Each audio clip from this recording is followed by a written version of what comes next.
Hello.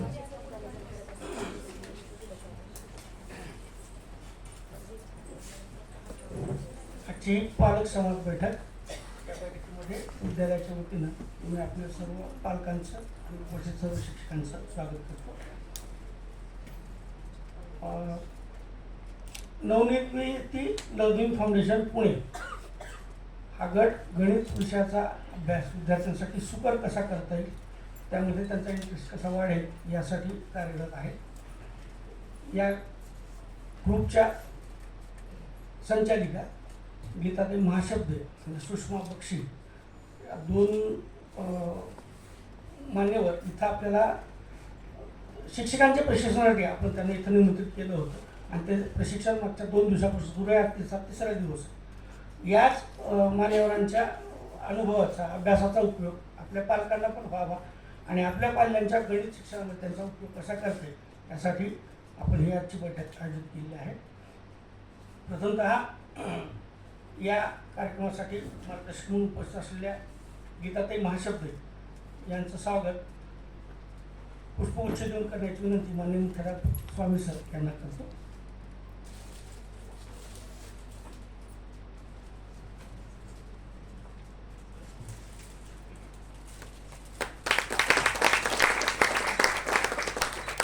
त्यांचे सहकारी सुषमा बक्षी यांचं बुके देऊन स्वागत करावं अशी विनंती जाधव मॅडम गणित विभाग प्रमुख आणि परीक्षिका यांना करतो.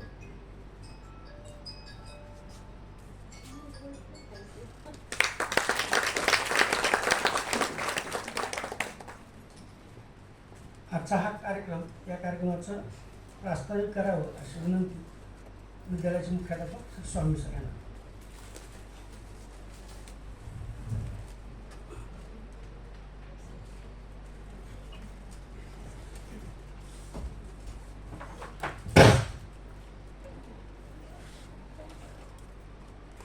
श्रीमती गीताताई महाशब्दे मॅडम, सुषमा बक्षी मॅडम, पर्यवेक्षक Girish Kulkarni sir, Rahul Panchal sir, Sunita Jadhav madam, उपस्थित पालक आणि सर्व शिक्षक बंधू भगिनी, आज तिसरा दिवस आहे. तुमचं प्रशिक्षण चालू आहे. विद्यार्थ्यांच्या शिकण्यामध्ये पालकांचाही फार मोठा वाटा असतो. पालकही पूर्ण लक्ष देऊन त्याच्या शिक्षणाकडे पाहत असतात. आपला नेहमी प्रयत्न असतो की त्याच्या शिक्षण प्रक्रियेत पालकांचा सहभाग सुद्धा आपण वाढवण्याचा प्रयत्न करतो. त्याचाच एक भाग म्हणून आपण आज 1 तासभरासाठी पालकांबरोबर मॅडमचा संवाद, पालकांनाही गणित या विषयाच्या अनुषंगानं काही माहिती देणं, विद्यार्थ्यांचं गणित शिक्षण कसं होतं याबाबत पालकांनाही थोडंसं माहिती देणं, त्यांच्याशी संवाद साधणं, या विषयाच्या अनुषंगाने त्यांचे काही प्रश्न असतील तर त्याबाबत चर्चा करणं, असा विषय घेऊन ही पालकांबरोबर एक संवाद सभा आयोजित केली होती. आणि पालकांचा अल्प नाही अत्यल्प प्रतिसाद दिसतोय, कारण सगळे युनिफॉर्ममध्येच तुम्ही असल्यामुळे पालक किती आणि स्टाफ किती सगळा स्पष्ट कळतोय. प्रश्न असा पडला होता की आम्ही 3री आणि 4थीच्या पालकांना फक्त मेसेज पाठवला होता, कारण या सभागृहामध्ये बैठक व्यवस्था तेवढीच आहे. नेहमीचा आमचा अनुभव असा की साधारण एका वर्गाच्या 200 पालकांना मेसेज कुठल्याही कार्यक्रमाचा पाठवल्यानंतर साधारण 60 ते 70 पालक उपस्थित राहतात. हेच गणित घालून आम्ही ठरवलं की 3री आणि 4थीच्या पालकांना बोलवावं. साधारण 130-140 पालक उपस्थित राहतील आणि आपला स्टाफ असं सभागृह भरलं जाईल असा विचार होता. पण ते सुट्ट्या असल्यामुळे सुट्ट्यातलं काही तेवढं महत्त्वाचं नसतं असं विद्यार्थ्यांप्रमाणे पालकांनी समजले की काय माहिती नाही, आणि अतिशय कमी पालक उपस्थित आहात. पण जे उपस्थित आहात मी तुमचं या ठिकाणी स्वागत करतो.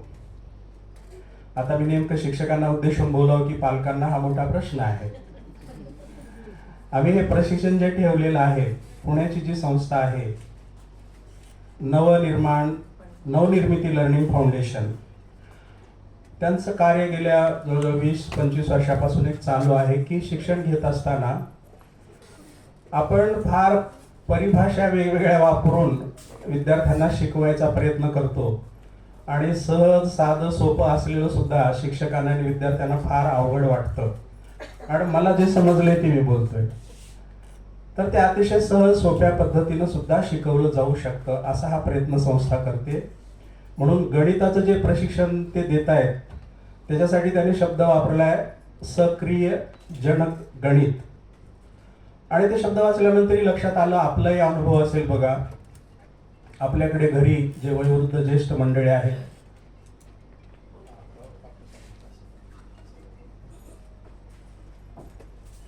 खेड्यापाड्यात हे वृद्ध ज्येष्ठ मंडळी फारसं काही औपचारिक असं शिक्षण झालेलंही नाही, कोणी शाळेत गेलेले सुद्धा नाही. पण आपला अनुभव असा आहे की गावातले गणिताचे सगळे महत्वाचे व्यवहार लिहिल्या पार पाडतात. ते सगळे, कोणाचं घर मोजायचं असेल, कोणाचा प्लॉट मोजायचा असेल. मी तर पाहिलं शेतीमध्ये विषम बाजू असलेली शेती वेगवेगळ्या पद्धतीनं, तरी त्याचं ते क्षेत्रफळ अचूक काढतात. बर, अगदी मला सांगायला, आज कमी संख्या आहे, मी बोलायला हरकत नाही, सांगायला, गणिताचाच विषय चाललाय. माझी आई फक्त 20 पर्यंत संख्या मोजू शकत होती, फक्त 20 पर्यंत. तिला 60 किंवा 65 संख्या सांगायची असेल तर ती सांगणार 3, 20 आणि 5. कुठेच अडचण यायची नाही व्यवहारामध्ये. तिला कळायचं नाही तिला काय गणित बेरीज केली आहे, वजाबाकी केली आहे की काय केली आहे, पण उत्तर बरोबर सांगायची. आज बायकांना 18 बायकांना निमंत्रण दिलं होतं, पण 12च बायका आल्या, 6 बायका आज आल्याच नाहीत. मग तिला बेरीज काय वजाबाकी काय केली तिला माहिती नव्हतं, पण उत्तर बरोबर सांगत होती. आज प्रत्येक घरी 2-2 व्यक्तींना निमंत्रण दिले, 17 घरी, पण 20च आल्या. मग राहिलेल्या किती? 14 आल्या नाहीत, हे बरोबर अचूक सांगायची. म्हणजे तिथं गुणाकार पण आहे, बेरीज पण आहे. ह्या गणिताच्या ज्या क्रिया आहेत त्या काही कळायच्या नाहीत. खेड्यापाड्यामध्ये आज हे जे सगळे, ज्यांना आपण अशिक्षित शिक्का मारतो आणि आपल्यापेक्षा अधिक वेगाने हे उत्तरं सोडवतात, त्यांना कळत नाही आपण इथं बेरीज करतोय, वजाबाकी करतोय, गुणाकार आहे की भागाकार करतोय, माहिती नाही, पण उत्तर मात्र बरोबर सांगतात. मला वाटतं हेच जनगणित कदाचित अपेक्षित असावं की अशा ह्या व्यवहारातून. मॅडमनी काल विद्यार्थ्यांना फार छान प्रश्न विचारला की किती विद्यार्थ्यांना आपल्या मातृभाषेतून बोलण्याची भीती वाटते. गणित सुद्धा सहज तसंच, आपली मातृभाषा जसं कुठलाही ताण न घेता आपण बोलतो, गणित सुद्धा तसंच सहज शिकणं शक्य होतं. अशा पद्धतीचा विचार घेऊन ही संस्था कार्य करते. म्हणून या पद्धतीचं गणित शिक्षण प्रशिक्षण आपल्या या विद्यालयातील शिक्षकांनाही द्यावं, या हेतूने 3 दिवसाची कार्यशाळा, वर्कशॉप किंवा गणित प्रशिक्षण या विद्यालयातील शिक्षकांसाठी ठेवलेलं आहे. आजचा 3रा दिवस आहे. आम्ही शिक्षकांशी चर्चा केली, मॅडमशी चर्चा करतो आणि अतिशय उपयुक्त असं हे सगळं शिक्षण आहे. गणितामध्ये जी भाषा वापरली जाते, त्याची जी परिभाषा आहे, त्या गोंधळात न पडता सहज साध्या सोप्या पद्धतीनं गणिताच्या संकल्पना जर शिकल्या तर सहज साध्य होतं. अन्यथा गणित विषय कुणालाही विचारलं तुला सगळ्यात कठीण कुठला विषय वाटतो तर गणित, असंच आपण उत्तर देतो, पण ते वास्तविक तसं नाही. हा सहज सोपा व्यवहारिक भाग झाला. बाकी हे सगळं करत असताना मॅडम शास्त्रीय पद्धतीने त्यांनी अभ्यास केलेला आहे. विचार पद्धतीचा, मानसशास्त्राचा, मेंदू विकासाचा, त्या पद्धतीनं अभ्यास करून काही त्यांनी जे निष्कर्ष काढले, त्या निष्कर्षावरून त्यांनी काही पद्धती विकसित केलेल्या आहेत आणि त्या पद्धतीनं मॅडम मार्गदर्शन करतात. आज सुद्धा पालकांशी संवाद साधणार आहेत.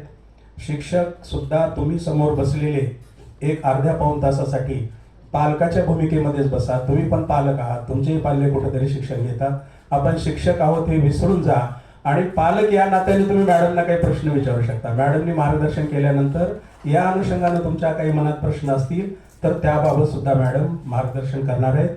एवढं बोलून पालकांचं, मॅडमचं, सगळ्यांचं मी स्वागत करून प्रास्ताविक संपवतो. धन्यवाद.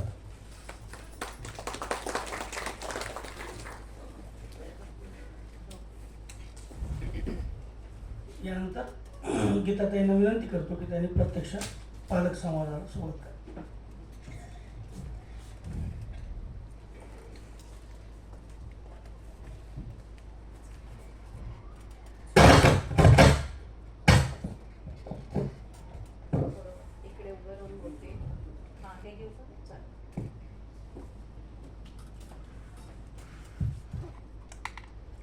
सगळ्यांना नमस्कार. आमच्या संस्थेतर्फे तुमचं सगळ्यांचं स्वागत करते. आणि आत्ताचं जे सत्र आपण करणार आहोत तो शिक्षकांच्या प्रशिक्षणाचाही भाग होताच. म्हणजे हे पॉवर पॉईंट प्रेझेंटेशन आणि त्याच्यावरचं डिस्कशन हे शिक्षकांबरोबर करायचं असं ऑलरेडी ठरलेलं होतं. आणि सर जेव्हा असं म्हणाले की पालकांशी पण संवाद साधाल का, तर तेव्हा असं लक्षात आलं की हे जे प्रेझेंटेशन आहे याच्यातली माहिती ही पालकांना पण उपयोगी पडणारी माहिती आहे. कारण शेवटी ते मूल घडवायचं आहे ते आपल्याला दोघांना मिळून घडवायचं असतं. ते फक्त शिक्षकही घडवू शकत नाही, फक्त पालकही घडवू शकत नाही. तर त्या दृष्टीने आपण हे प्लॅन केलेलं आहे की जे शिक्षक आणि पालक दोघांनाही माहीत पाहिजे आणि आपण मुलांशी कसं वागतोय, आपण मुलांकडनं काय अपेक्षा करतोय, ह्या बाबतीमध्ये एक एकवाक्यता राहिली तर आपल्याला मूल जास्त चांगलं घडवणं हे नेहमीच शक्य होत असतं.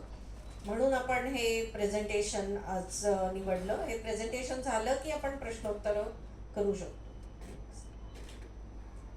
आता इथे सगळेच पालक आहेत असं गृहीत धरता येईल.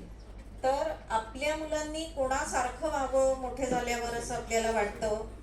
तर आणि त्यांचे कोणते गुण महत्त्वाचे वाटतात, म्हणजे माझं मूल जेव्हा मोठं होईल, माणूस होईल, तेव्हा काय गुण त्याच्यामध्ये आणि तिच्यामध्ये असले पाहिजेत असं आपल्याला वाटतं. याचे जरा काही गोष्टी, काही मुद्दे सांगाल तुम्ही? कोणीही सांगा. कसं असलं पाहिजे आपलं मूल मोठं झाल्यावर?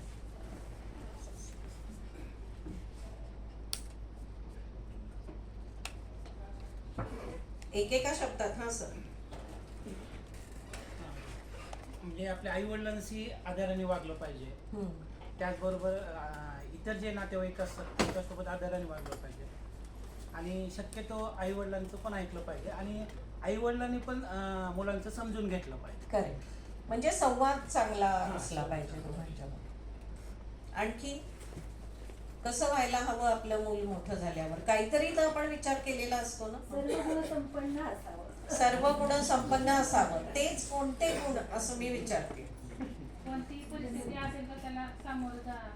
कोणत्याही परिस्थितीला सामोरं जाता यायला पाहिजे. आणखी प्रामाणिक असावं. आणखी प्रेमळ पाहिजे, शिस्त पाहिजे, सुसंस्कारी पाहिजे. आणखी आधी कोणीतरी मोठा डॉक्टर किंवा इंजिनियर हे व्हावं आणि मग बाकीचे कोणीतरी मोठा डॉक्टर किंवा इंजिनियर व्हावं आणि मग बाकी सगळे गुण. पण हे आधी केलं आणि मग ते शिकलं असं होत नाही ना. सगळं एकदमच शिकत असतं मूल. आणखी काय अपेक्षा आहेत आपल्या? मोठ्याने सांगा मॅडम. राष्ट्रप्रेम असावं, देशप्रेम असावं. आणखी माणुसकी जपणारं असावं, व्यवहार कुशल असावं, सुजाण नागरिक असावं. सुजाण नागरिक असावं. हा. त्याला कोणत्याही कामाची लाज वाटू नये. कोणत्याही कामाची लाज वाटू नये. समायोजन करता आलं पाहिजे. समाजशील पण असावं. काय सांगितलं? रिस्पॉन्सिबली वागणारं, जबाबदारीने वागणारं असावं. सामाजिक भान असणारं असावं. आणखी झालं. आपण पुढे जाऊया. आधीच्या एका गटामध्ये जेव्हा ही चर्चा चालली होती तेव्हा सगळे पालकच होते फक्त. तर त्यांनी केलेल्या यादीमध्ये मधल्या बऱ्याच गोष्टी तुमच्या सांगण्यात आल्या. ह्याच्यात काही जास्तीच्या असतील. प्रामाणिकपणा, जीव ओतून काम, जिथे काहीही नाहीये तिथे उगवण्याची ताकद असावी. प्रेमळपणा, समोरच्याला समजून घेणं, दुसऱ्यांचं ऐकण्याची क्षमता असावी. प्रेरणा देणारं असावं दुसऱ्याला. निर्णय क्षमता असावी. आपलं मत परखडपणे मांडता आलं पाहिजे. स्पष्ट वक्तेपणा पाहिजे, अचूकपणा पाहिजे, व्यवहार ज्ञान पाहिजे आणि खिलाडू वृत्ती पण पाहिजे. सभाधीटपणा, वक्तशीरपणा, अभ्यासू असलं पाहिजे. स्पष्ट वक्तेपणा, नियमितता, हे वेगवेगळ्या लोकांनी सांगितलेलं आपण एकत्र केलंय. प्रत्येकाला समान वागणूक देणारं असावं. म्हणजे कुठल्याही कामाची लाज वाटू नये ह्याच्या जवळ जाणारं ते आहे. चिकित्सक विचार करणारं असावं आणि आत्मविश्वास असावा. आता याच्यामध्ये 100% मार्क मिळवणारं असावं किंवा खूप हुशार असावं, स्पर्धा परीक्षेमध्ये पहिला नंबर मिळवणारं असावं अभ्यासात किंवा जगात, ह्यातलं काही नाहीये बघा. हे पालकांनी पण लक्षात घेण्याची गोष्ट आहे आणि शिक्षकांनी पण लक्षात घेण्याची गोष्ट आहे की आपण जेव्हा आपलं मूल कसं व्हावं हे म्हणतो आहे त्याच्यामध्ये मार्क हा शब्द कुणाच्याही तोंडून आजपर्यंतच्या एकाही कार्यशाळेमध्ये आलेला नाही. शिक्षकांच्या कार्यशाळेत सुद्धा हा येत नाही. पण मग आपण मुलांच्या मागे, खरं तर या सेशनला मुलं असायला नकोत, कारण की तुम्ही जाता का खाली खेळायला? जा खाली खेळायला, खरंच जा, नाहीतर उद्या तुम्हाला प्रश्न विचारायला लागतील घरी जाऊन. जा पोरांनो खाली ग्राउंडवर खेळायला.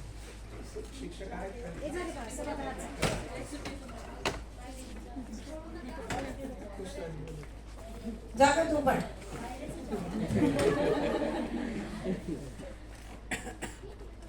ती थोडी मधल्या गटातली असल्यामुळे विचार करते थांबू का जाऊ.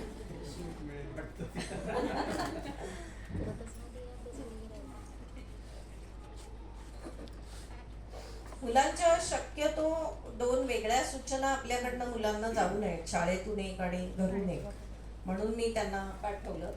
पण आपण आधीच्या स्लाइडवरती थोडंसं, तर हे नाही आहे, पण आपण मुलांच्या मागे घोषा काय लावतो, 20 पैकी 20 मार्क का नाही मिळाले, कुठे गेले 2 मार्क, हे तुला काय येत नाहीये, ते तुला काय येत नाहीये, चांगले मार्क मिळवले पाहिजेत.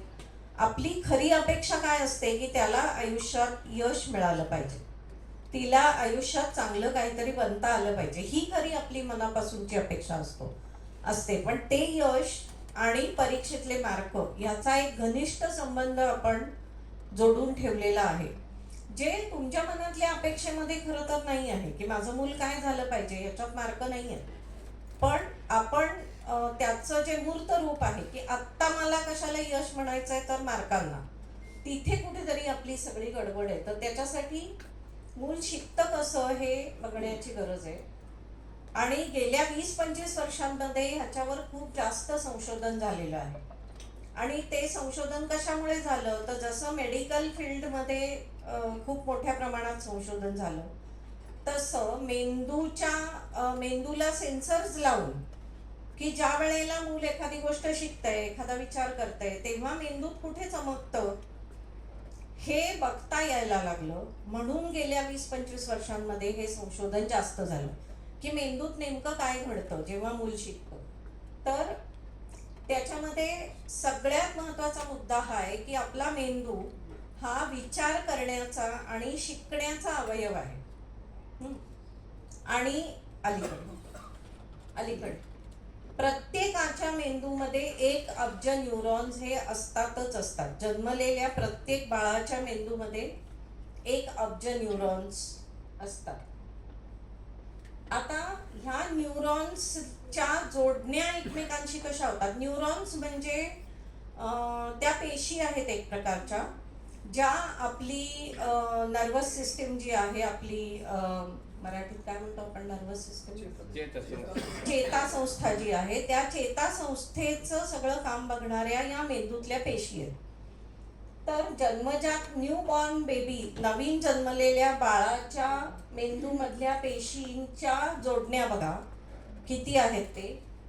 1 महिन्याचं मूल जेव्हा ते आपणच शिकतं ना, 1 महिन्याच्या मुलाला आपण काही नाही शिकवत, पण ते दूध प्यायला शिकतं, भूक लागली की रडायला शिकतं, शू झाली की रडायला शिकतं.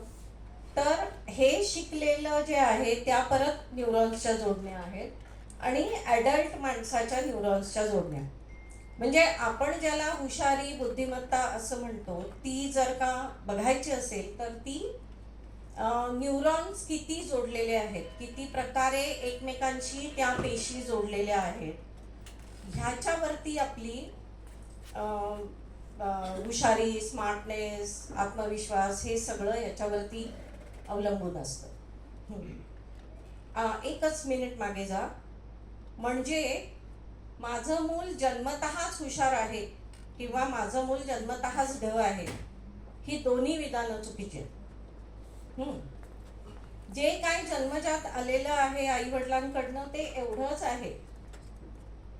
पुढचं सगळं नर्चर मध्ये आहे. पुढचं सगळं मुलाला आपण काय वातावरण देतो, आपण त्यांच्याशी कसं वागतो, आजूबाजूचे लोक त्यांच्याशी कसं वागतात, त्यांना काय काय संधी उपलब्ध करून दिल्या जातात, काय काय संधी मिळतात. म्हणजे आपण जे म्हणतो की राईट टू एज्युकेशन ऍक्ट, शिक्षण हक्क कायद्यानुसार शासनाची जबाबदारी आहे की प्रत्येक मुलाला गुणवत्तापूर्ण शिक्षणासाठीची संधी सर्व प्रकारे उपलब्ध करून देणं.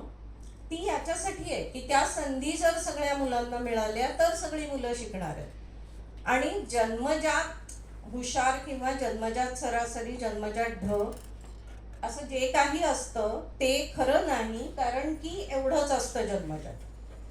म्हणजे अगदी जे जिनियस रामानुजन सारखे असतील किंवा कोणी गायक असतील, त्यांच्यात इतक्या काहीतरी गोष्टी असतात जे ते घेऊन आलेले आहेत. पण त्या मुलाला जर अजिबात वातावरण मिळालं नाही, एक्सपोजर मिळालं नाही, अनुभव मिळाले नाही, तर ते मूल पण नाही होणार आहे गायक किंवा गणितज्ञ. त्यामुळे हा पुढचा सगळा प्रवास खूप महत्वाचा आहे. नेक्स्ट, आता न्यूरॉन्स जोडले केव्हा जातात, तर ह्या दोन प्रकारच्या, ज्याला पेशींच्या मधली जागा असते त्याला सिनॅप्स असं म्हणतात. तिथे ऍक्च्युली केमिकल सिग्नल जातो, म्हणजे इलेक्ट्रिसिटी जशी जाते, वीज जशी जाते तसा एक सिग्नल जातो आणि त्याला सिनॅप्स फायर झाले असं म्हणतात. आणि तेव्हा न्यूरॉन्स एकमेकांना जोडले जातात. आता हे सिनॅप्स फायर केव्हा होतात, तर जेव्हा मुलं स्वतःच्या हाताने काम करतात, केवळ माऊसनी किंवा फोनवरती क्लिकनी एका बोटानी नाही, हातांनी काम करतात, अनुभव घेतात, त्याच्याबद्दल बोलतात मोठ्या माणसांशी किंवा इतर मुलांशी, तेव्हा ह्या सिनॅप्सच्या जोडण्या होतात. त्यामुळे तेव्हा मुलं शिकतात असं आपण म्हणू शकतो. आता या केव्हा केव्हा होतात, याच्यामध्ये जेव्हा मुलांना निरनिराळे अनुभव मिळतात, सर्व प्रकारचे. घरामध्ये शेती असेल तर प्रत्यक्ष शेतात काम करू दे, घरात आपण स्वयंपाक करतो, प्रत्यक्ष आपल्याबरोबर स्वयंपाक करू दे, आपण भाजी चिरतो, त्यांना पण भाजी चिरू दे. हे सगळ्या अनुभवांमध्ये, म्हणजे वेगळं काही त्याच्यासाठी खास करण्याची गरज नाही आहे. जे जे आपल्या जगण्यामध्ये आहे त्या सगळ्या गोष्टींमध्ये जर आपण मुलांना सहभागी करून घेतलं तर हे वेगवेगळे अनुभव त्यांना मिळतात. मुलं स्वतः वस्तू हाताळतात, वस्तू वापरून त्याची रचना करतात. तुम्ही पाहिलं असेल, मुलांना खोकी, दगड, गोटे काही दिलं तरी ते त्याचं काहीतरी बनवतात. ती जी रचना करत असतात, त्या रचना करत असताना ते विचार करतात आणि तेव्हा त्यांच्या मनामध्ये संकल्पना तयार होत असतात. कागद, कापड, माती, पाणी, दगड, लाकूड ह्याच्यासारख्या गोष्टींशी खेळायला दिलं पाहिजे. प्लास्टिक हे सगळ्यात शेवटचं आहे. आणि आपल्याला असं वाटतं जेवढी आपण प्लास्टिकची छान छान रंगीबेरंगी खेळणी आणू तेवढं माझं मूल हुशार होणार आहे. ती खेळणी जरूर खेळू द्या त्यांना.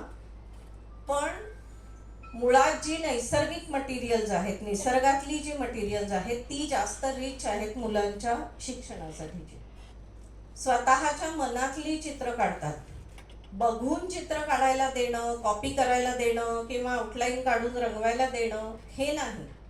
फक्त कोरे कागद द्या, क्रेयॉन्स म्हणजे तेलकट खडू द्या किंवा रंग, ब्रश, जे काही तुम्हाला त्यांना देणं शक्य आहे ते द्या, कोरे कागद द्या. मुलं स्वतःच्या मनातली चित्र काढतात आणि त्याचा खूप अभ्यास झालेला आहे की 3 वर्षाचं मूल माणूस कसं काढतं, 4 वर्षाचं कसं काढतं, 5 वर्षाचं कसं काढतं, ह्याच्यावर खूप अभ्यास झालेले आहेत. मुलं स्वतःच्या मनातलं काढतात आणि ते आपल्याला सांगतात. प्रॉब्लेम हा आहे की 3 वर्षाच्या मुलांनी काय काढलंय हे आपल्याला कळत नाही, पण त्याला माहिती असतं त्याने काय काढलंय. ते बरोबर सांगतं की हा मासा आहे, हे झाड आहे, हा मी आहे, हे आई आहे, व्यवस्थित सांगतात मुलं. ते नवीन नवीन शब्द वापरतात आणि ते वापरून स्वतःचं म्हणणं सांगतात, चुका करतात, त्या चुकांवरती विचार करतात. आणि हे सगळं करताना मुलांशी, मोठ्यांशी ते विचार, शब्द, भावना आणि संकल्पनांची देवाणघेवाण करतात. त्यावेळी या न्यूरॉन्सच्या जोडण्या होत असतात. आता एक मेंदूच्या विकासाबद्दल चा जो अभ्यास आहे थोडं जास्त सिम्प्लिफाय केलंय आम्ही हे, म्हणजे ज्यांना अगदी टेक्निकली नीट समजून घ्यायचं आहे त्यांनी थोडंसं जास्त इंटरनेटवरती अभ्यास करा त्याचा.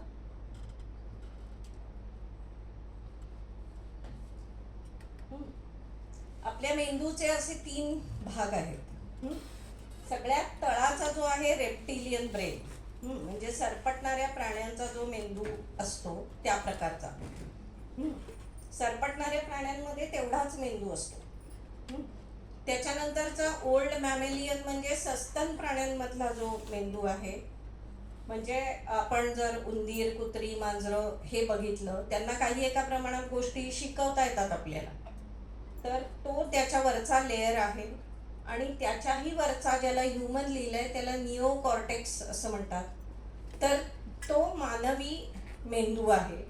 आता रेप्टिलियन ब्रेनचं कार्य काय, तर श्वास घेणं किंवा हृदयाची धडधड ही सगळी जी कामं आहेत, जी जगण्यासाठीची कामं आहेत, ती तो मेंदू करतो. किंवा कोणी आपल्यावरती एकदम अटॅक केला किंवा आपल्याला एकदम भीती वाटली तर आपले सगळे स्नायू आखडले जातात. हे त्या रेप्टिलियन मेंदूचं कार्य आहे की स्वतःचा बचाव करणं, टिकून राहणं आणि जिवंत राहणं याच्यासाठी जे जे लागतं ते त्या मेंदूचं कार्य आहे. त्याच्यानंतर ओल्ड मॅमेलियन मध्ये भावनाशी संबंधित सगळ्या गोष्टी घडतात. आणि ह्युमन मध्ये, निओ कॉर्टेक्स मध्ये बोलणं, तर्क, लॉजिक वापरणं, विचार करणं, शिकणं, प्रश्न सोडवणं, समस्या सोडवणं आणि उच्च वैचारिक कौशल्य म्हणजे चिकित्सक विचार आहे, क्रिएटिव्हिटी आहे, हे सगळं ह्या वरच्या मेंदूचं कार्य आहे. म्हणजे जर आपल्याला असं वाटत असेल की आपली मुलं यशस्वी झाली पाहिजेत, मी हुशार हा शब्द वापरत नाहीये कारण जन्मजात हुशार असं काही नसतं. यशस्वी होणं ही आपली अपेक्षा आहे आणि ती चांगली अपेक्षा आहे. तर तो वरचा मेंदू कार्यरत राहिला तर मुलं यशस्वी होणार. आणि भीती जर वाटली मुलांना, धास्ती वाटली, तर रक्तप्रवाह खालच्या मेंदूकडे जातो. म्हणजे आपण सगळ्यांनी कधी ना कधी हा अनुभव घेतला असेल की आपल्याला जर प्रचंड भीती वाटली तर खूप जोराची शू लागते किंवा संडासला लागते, काही वेळेला होऊन जाते मुलांना शूशी. हा नैसर्गिक भाग आहे, त्या रेप्टिलियन ब्रेनचा रिस्पॉन्स आहे तो सिच्युएशनला. आणि ते भीती आणि धास्तीमुळे होतं. त्यामुळे शिकायचं असेल आपल्या मुलांनी तर सगळ्यात पहिली अट म्हणजे मोकळं वातावरण मिळायला पाहिजे. भीती अजिबात नको. भीती घरी पण नको आणि भीती शाळेत पण नको. कारण काय होतं, मूल घाबरलं तर रक्तप्रवाह खालच्या मेंदूकडे जातो. त्यावेळी निओ कॉर्टेक्स वरचा मेंदू ऍक्च्युली शटडाऊन होतो. आपला कम्प्युटर किंवा मोबाईल जसा शटडाऊन होतो ना, तसा तो वरचा मेंदू शटडाऊन होतो. आणि सुरक्षित आणि आधार देणारं वातावरण जेव्हा असतं तेव्हा मुलांना मोकळं वाटतं आणि त्या वेळेला निओ कॉर्टेक्स त्याची जी काय बेस्ट पॉसिबल क्षमता आहे त्यांनी काम करतो. मग मुलं केव्हा शिकत नाहीत असं बघितलं तर भीतीच्या वातावरणात ती अजिबात शिकत नाही. अतिशिस्त असेल तरी ती शिकत नाही. मोठ्यांनी जर अपमान केले, मार दिला किंवा काही मानसिक आघात केले तर मुलं शिकत नाहीत. आणि रक्तपुरवठा त्यावेळी खालच्या मेंदूकडे जातो आणि मेंदू बचाव करण्यासाठी सज्ज होतो. त्याला फाईट, फ्लाईट किंवा फ्राईट असा शब्द जो मानसिक ह्याच्यामध्ये वापरला जातो. म्हणजे एकतर ते आक्रमक होणं, म्हणजे एखादा प्राणी जर स्वतःचा बचाव करायचा प्रयत्न करत असेल तर 3 प्रतिक्रिया असतात. आक्रमक होतं किंवा थिजून जाणं होतं किंवा पळून जाणं. तर हे सगळं मुलं शिकण्याच्या बाबतीत करतात. ती असा काही एक ब्लॉक लावून घेतात की आपण पोचतच नाही त्यांच्यापर्यंत. त्यामुळे मुलांचं पोट भरलेलं असणं आणि भीती वाटत नसेल तर मुलांचा वरचा मेंदू सगळ्यात उत्तम काम करत असतो. भुकेल्या पोटी आपल्याला सुद्धा काम नीट करता येत नाही, हा पण अनुभव आपण घेतलेला असेल. आपण हे म्हणतो पण की आता मला इतकी भूक लागली की माझं डोकं चालेना झालंय. हा ऍक्च्युली नैसर्गिक भाग आहे. आता अजून एक महत्वाची गोष्ट आहे जी शिकण्यासाठी आवश्यक आहे, ज्याला वाढीची किंवा संवर्धक किंवा प्रगतीची मानसिकता, इंग्लिशमध्ये ज्याला ग्रोथ माइंडसेट असा शब्द आहे, ती मानसिकता आपली असली पाहिजे की आपण वाढवू शकतो. म्हणजे काय नेमकं बघूया. या कॅरॉल ड्वेक नावाच्या एक प्राध्यापिका आहेत, त्यांचं संशोधन आहे मानसिकतेवरती. तर त्यांचं असं म्हणणं आहे की 2 प्रकारच्या मानसिकता लोकांमध्ये दिसतात. एक फिक्स्ड माइंडसेट, ज्याला इथे आपण ठरीव मानसिकता असा शब्द वापरला, आणि एक ग्रोथ माइंडसेट. तर फिक्स्ड माइंडसेट वाले लोक काय म्हणत असतात की मी जसं माझ्या डोळ्यांचा रंग किंवा माझी उंची किती होणार हे माझ्या आईवडिलांवरती ठरलं. हे जसं जन्मजात आपण घेऊन येतो तसं एक बुद्ध्यांक नावाचा आकडा घेऊन आपण जन्माला येतो. असं ही फिक्स्ड माइंडसेट वाली माणसं मानत असतात. म्हणजे ठरीव मानसिकतेवाले लोक असं मानतात की आपली बुद्धिमत्ता ठरलेली आहे, ती देवाने दिलेली आहे किंवा आई वडिलांनी जन्मजात मला दिलेली आहे माझी बुद्धिमत्ता. हे मानणारे लोक म्हणजे फिक्स्ड माइंडसेटचे लोक. आणि ग्रोथ माइंडसेट वाले लोक असं मानतात की आपण प्रयत्नामधून आपली बुद्धिमत्ता वाढवू शकतो. आणि आपलं सगळं वागणं, आपले सगळे वागण्याचे परिणाम, आपण यशस्वी होणार का नाही होणार, हे सगळं आपल्या या मानसिकतेवरती ठरत असतं. जो बोलर नावाच्या दुसऱ्या मॅथमॅटिशियन आहेत, त्यांनी काय केलं की मानसिकतेवरचं जे कॅरॉल ड्वेकचं संशोधन आहे ते त्यांनी गणित शिक्षणाला लागू केलं आणि त्याच्यावरचं सगळं संशोधन जो बोलरने केलं. आता होतं काय की ठरीव मानसिकतेचे जे लोक असतात, म्हणजे मला जर असं वाटत असेल लहानपणापासून मी ऐकलंय तू किती हुशार आहेस, तू किती हुशार आहेस, असं जर मी मानत असेल तर माझं हुशार हे लेबल मला टिकवावं लागतं कायम. म्हणजे मी कायम हुशारच दिसलं पाहिजे. आणि ज्यांची ग्रोथ माइंडसेट असते ते असं म्हणतात की आपण नेहमी शिकत राहिलं पाहिजे, सतत काही ना काही मी शिकत राहिलं पाहिजे. मग काय होतं की मी ठराविक बुद्धी घेऊन जन्माला आलेली आहे, मग मी स्वतःला हुशार समजत असेल, सरासरी समजत असेल किंवा ढ समजत असेल. फिक्स्ड माइंडसेटच्या लोकांना वाटतं की आपल्या जन्माबरोबरच आली आपली बुद्धी, आणि ग्रोथ माइंडसेटच्या लोकांना वाटतं की आपली बुद्धी आपण प्रयत्नांनी वाढवू शकतो. मग ठरीव मानसिकतेच्या लोकांचं काय होतं की प्रयत्न लवकर सोडून दिले जातात. म्हणजे समजा एखादी गोष्ट मला नाही जमली, मी काहीतरी शिकायचा प्रयत्न केला आणि मला ते जमलं नाही, तर मग ते काय विचार करतात की नाही हे माझ्या आकलनाच्या पलीकडचं आहे, माझ्या आवाक्यातलंच नाही आहे, असं म्हणून ते प्रयत्न लवकर सोडून देतात. आणि याच्या उलट ग्रोथ माइंडसेटचे लोक, संवर्धक मानसिकतेचे लोक चिकाटी खूप दाखवतात, कारण त्यांचा ठाम विश्वास असतो की मी शिकू शकणार आहे, मी जास्त प्रयत्न केले तर मला येणार आहे ती गोष्ट. त्यामुळे ठरीव मानसिकतेचे लोक प्रयत्नांना काही फारसा प्रयत्नांचा उपयोग नाही असं मानतात. मग ते कसं बघतात ना की मी जर तेवढा हुशार असेल तर मी पहिल्याच प्रयत्नात पास झालो असतो ना, मी नापास झालो याचा अर्थ हे माझ्या बुद्धीच्या पलीकडचं काम आहे. आणि या उलट संवर्धक मानसिकतेचे लोक असं म्हणतात मी प्रयत्न केला तर मला प्रभुत्व मिळवता येणार आहे, मला जमणार आहे. नेक्स्ट. आता याच्यामध्ये आव्हान एखादं आलं आपल्याला किंवा अपयश आलं, फेल झालो आपण, तर आवर्ती प्रक्रिया कशी होते की जे ग्रोथ माइंडसेट वाले लोक आहेत ते प्रयत्न वाढवतात की ठीक आहे मी फेल झाले पण मी आता अजून प्रयत्न करीन, कारण मला माहिती आहे मी प्रयत्न वाढवले की मला जमणार. प्रयत्न वाढवले की यश मिळतं, यश मिळालं की त्यांचा पुन्हा त्या संवर्धक मानसिकतेवरचा विश्वास वाढतो. आणि हेच आव्हान किंवा अपयश आलं आणि आपली मानसिकता जर ठरीव असेल तर काय होतं की आपण प्रयत्न सोडून देतो की माझ्या बुद्धीच्या पलीकडचं आहे, म्हणून आपण प्रयत्न सोडून देतो. मग आपल्याला कमी यश मिळतं, प्रयत्न कमी केले की कमी यश मिळणार, आणि मग ते आपला जो फिक्स्ड माइंडसेटवरचा विश्वास असतो तो अजून अजून त्यांचा ठाम होत जातो.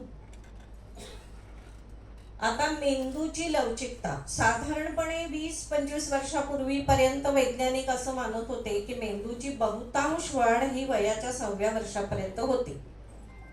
हे एका अर्थी खरं आहे की मेजर वाढ जी आहे न्यूरॉनच्या जोडण्या, वाढ म्हणजे आता आपण त्याला न्यूरॉनच्या जोडण्या या पद्धतीने बघू शकतो, तर ते 6व्या वर्षापर्यंत होतं. पण आताचं संशोधन असं सांगतं की मेंदू हा मसल सारखा आहे. म्हणजे उदाहरणार्थ मी लहानपणापासून मी काही शारीरिक गोष्टींकडे लक्ष दिलं नाही, कधी खेळलं नाही, कधी काही नाही, पण आज जर मी ठरवलं की मला जिम मध्ये जाऊन माझे स्नायू बळकट करायचे, तर मी ते करू शकते ना. हे आपल्याला माहिती आहे, कुठल्याही वयामध्ये सुरुवात करून आपल्याला स्नायू बळकट करता येतात. तर मेंदू हा एका स्नायू सारखाच आहे, त्यामुळे कुठल्याही वयात मेंदूला आपण ट्रेन करता येतं. म्हणजे माझा स्वभाव असाच आहे, मी काही बदलणार नाही असं जर आपण म्हणत असू तर ती फिक्स्ड माइंडसेट झाला. पण आताचं संशोधन सांगतं की मेंदूला असं आपण तयार करू शकतो कुठल्याही वयामध्ये. आणि शाळेतल्या मुलांना जर हे माहीत असेल की तुमचा मेंदू हा मसल सारखा आहे, स्नायूंसारखा आहे आणि तुम्ही प्रयत्नांनी त्याला वाढवू शकता, तर मुलांच्या लर्निंगमध्ये 30% वाढ झाल्याचे अभ्यास केलेले आहेत लोकांनी. फक्त मुलांना अर्ध्या तासाचं एक सेशन घेतलं आणि शाळेतल्या मुलांना अगदी प्रायमरी पासून हायस्कूलच्या तुम्ही काहीही शिकू शकता आणि तुमच्या मेंदूला तयार करणं हे शक्य आहे. हे जर मुलांना लहानपणी माहीत असेल तर त्यांच्या लर्निंगमध्ये वाढ होते 30%. आणखी एक मुद्दा असा आहे की आपण स्वतःकडनं किंवा मुलांकडनं, पालक म्हणून मुलांकडनं असेल किंवा शिक्षक म्हणून असेल, जेवढी अपेक्षा करू ना तेवढेच आपण पुढे जाणार. याच्यासाठीचा एक प्रयोग आहे झालेला.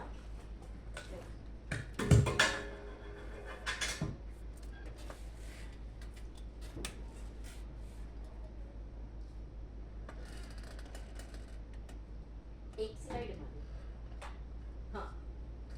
तर हा प्रयोग काय सांगते.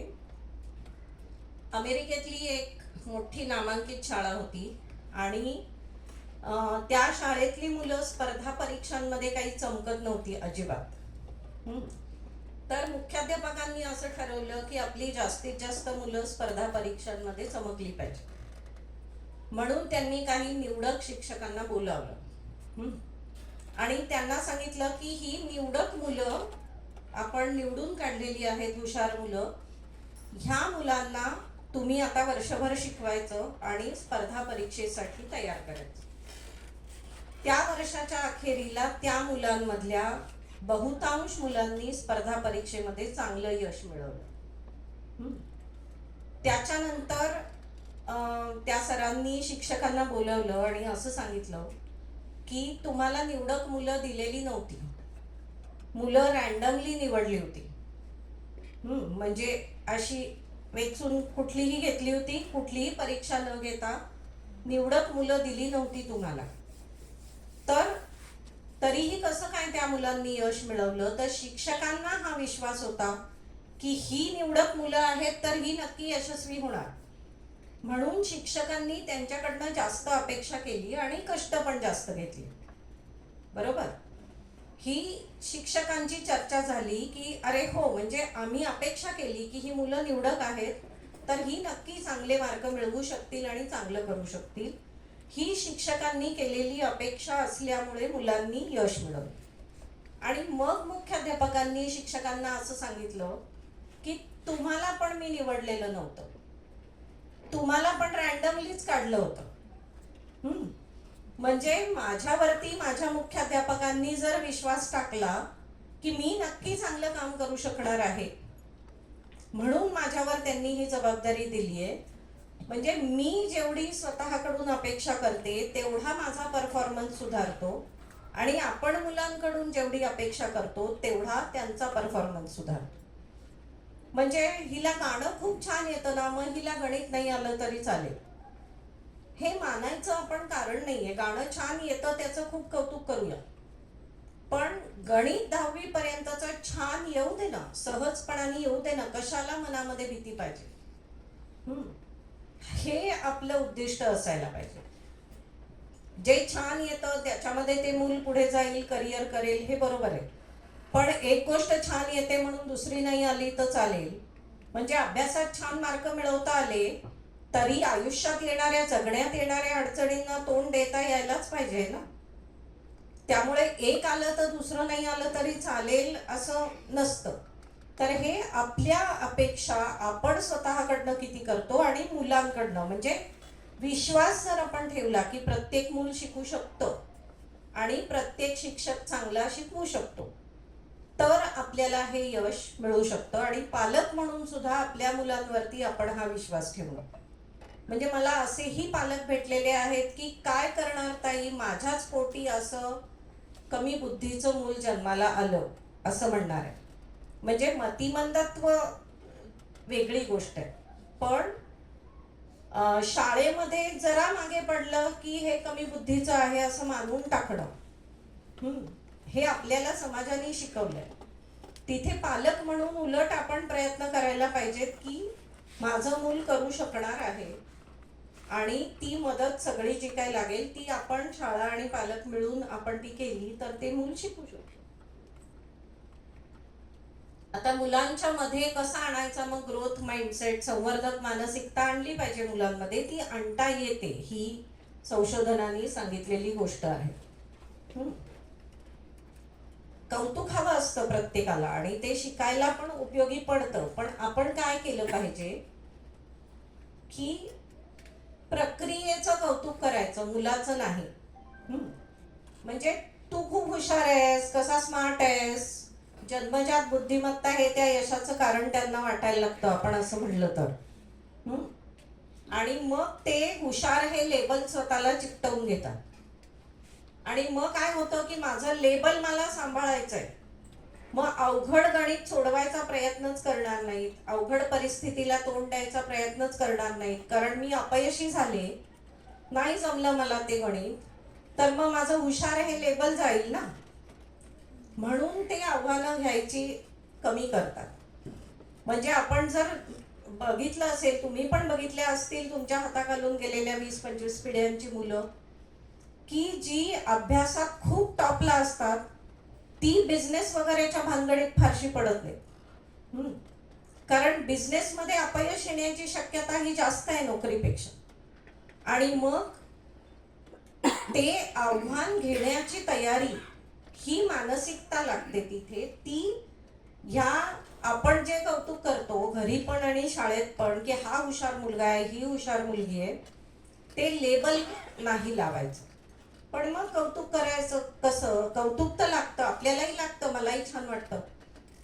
तर आत्ता तू हे किती छान काम केलंस, तू किती छान विचार केलास, किती प्रयत्न करत होतीस तू, हे मी बघितलं. त्या प्रयत्नांचं, त्या प्रोसेसचं, त्या चिकाटीचं, त्याचं कौतुक करायचं. पण तू हुशार आहेस, तू सुंदर आहेस असं लेबल लावायचं नाही. आत्ता आपल्याकडे एक्झॅक्टली उलटं होतं. आणि त्याच्यामध्ये विशेष करून मुलगी असेल तर किती गोड दिसते, किती गोड दिसते, किती सुंदर दिसते. अरे दिसणं ही आपल्या हातात नसलेली गोष्ट आहे, ती आहे जी आहे ती आहे. मी जर प्रयत्न करायला हवे असतील तर मग माझ्या प्रयत्नांचं कौतुक केलं पाहिजे. आणि तुम्ही बघा तुमच्या आजूबाजूच्या लोकांमध्ये आपल्याला जी लोक सुंदर वाटतात त्यांच्या मनातल्या भावना सुंदर असतात.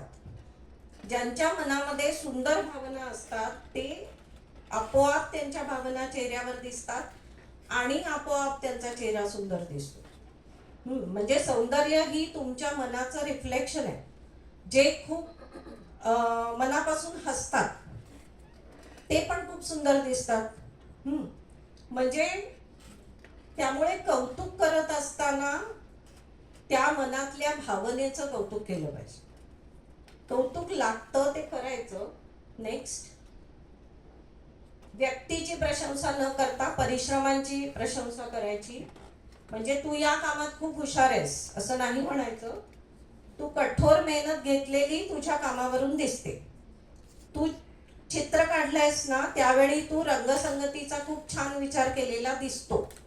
प्रोसेसचं कौतुक करायचं. तुझा इंग्रजी छान आहे म्हणून तुला A ग्रेड मिळाली असं नाही म्हणायचं, तर तू अभ्यास खूप केला होतास हे तुझ्या ग्रेडवरून समजतंय. म्हणजे जी मेहनत केली त्याचं कौतुक आपण केलं पाहिजे. नेक्स्ट.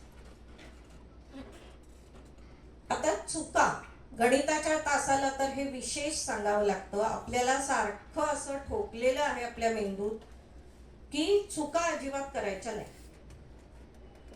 चुका करायच्या नाहीत असं जर म्हणलं असतं तर आपण आपली भाषा पण बोलायला शिकलो नसतो.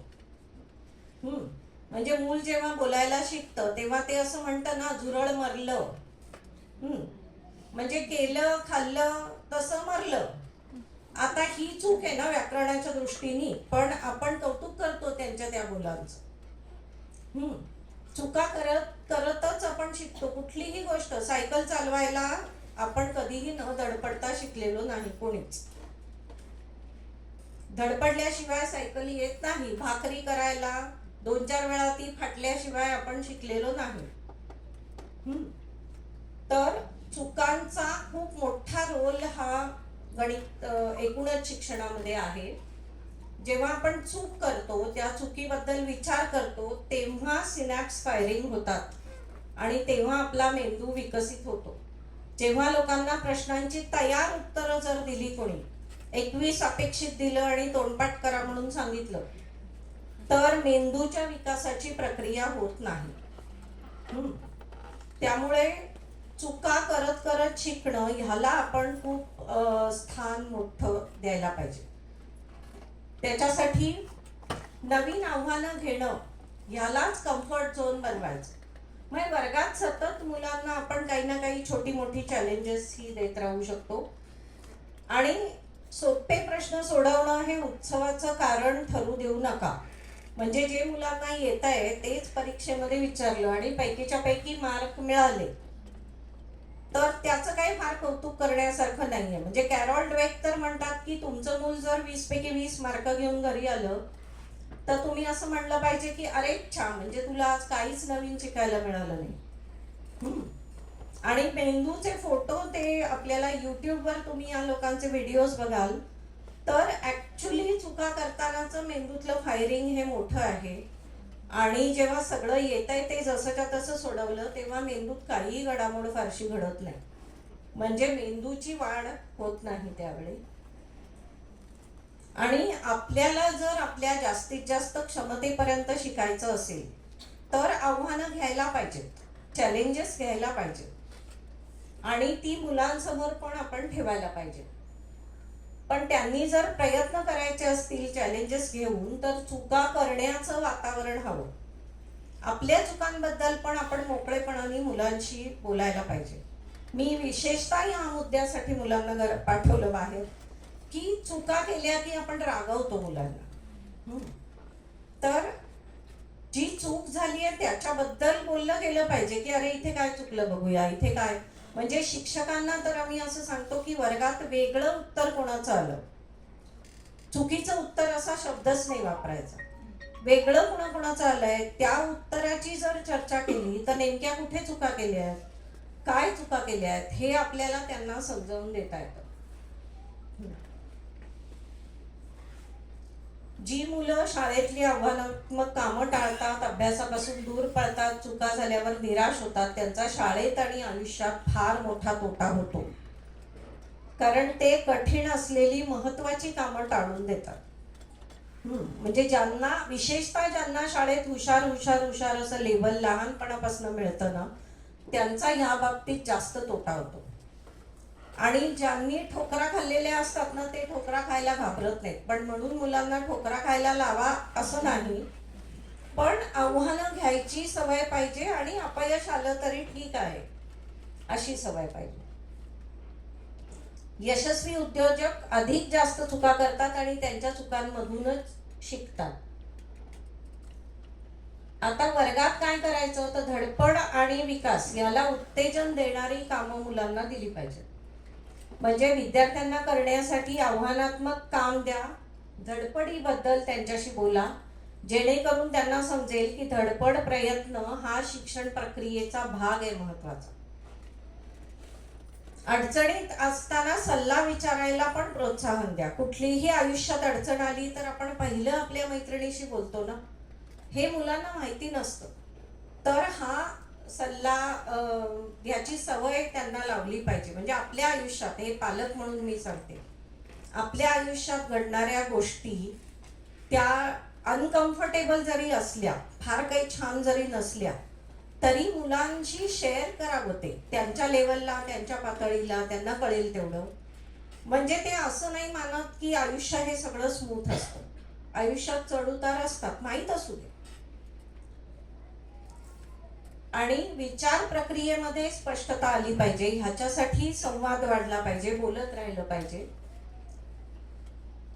आणि विचार करायला वेळ देणं, समस्येशी 2 हात करायला वेळ देणं. कालपासून कार्यशाळेत आम्ही हे बोलतोय की एकदम मोठ्याने उत्तर कोणीच सांगायचं नाही, कारण प्रत्येकाला विचार करायला वेळ मिळाला पाहिजे. आणि शिकण्याचा जो अनुभव आहे त्याच्यावर चर्चा करा आणि शिक्षण प्रक्रियेचा एक भाग म्हणून त्यांच्यासमोर धडपड करणं याची एक स्पष्ट चौकट तयार करायची. की धडपड करणं हाच आमच्या वर्गात काय घडतं, तर आम्ही सगळे धडपड करतो नवीन काहीतरी शिकण्यासाठी, नवीन प्रश्न सोडवण्यासाठी, अवघड समस्या सोडवण्यासाठी. म्हणजे तुमच्याकडे जी समोर वॉल लावलेली आहे त्याच्यावरती जी आपण मुलांची सिलेक्टेड चित्र वगैरे, खूप चांगली कल्पना आहे ती लावलेली असते, त्याच्यामध्ये आपल्याला या धडपडीचं जे काही अवॉर्ड द्यायचं आहे, ज्यांनी अवघड काहीतरी काम हातात घेऊन धडपड करून एखादी गोष्ट केली त्याच्याबद्दलचं काहीतरी लावणं. म्हणजे हे शाळेमध्ये एक धडपडीचं वातावरण, हे त्याला स्थान निर्माण करणं, त्याला आदराचं स्थान निर्माण करणं हे महत्वाचं आहे. आणि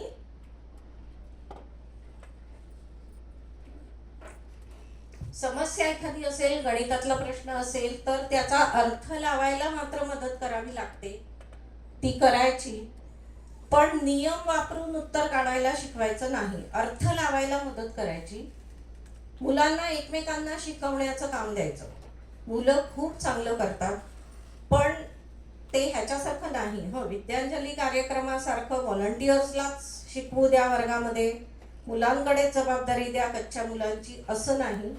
पण वर्गातल्या शिकण्याच्या प्रक्रियेचा भाग म्हणून आपल्याला ते करायचं आहे. एखादं उत्तर बरोबर असेल तर ते का बरोबर आहे, दुसरं का चूक आहे, ह्याच्यावरची चर्चा करायची. सहकाराचं वातावरण निर्माण करायचं, स्पर्धेचं नाही. म्हणजे एखादं उदाहरण सोडवायला दिलं की मुलं असं आपला कागद झाकून असं असं सोडवतात, तिथे खूप जास्त स्पर्धेचं वातावरण आहे हे दिसतं. एकमेकांना मदत करायला काहीच हरकत नाही परीक्षा सोडून बाकीच्या वेळी, आणि ती जरूर करावी. आपल्या चुकीच्या समजती, चुका ही सगळ्यांच्या शिकण्यासाठीची एक मोलाची गोष्ट आहे, त्या शेअर केल्या पाहिजेत आणि त्यावर चर्चा केली पाहिजे. हे मुलांना पण शिकवायचं.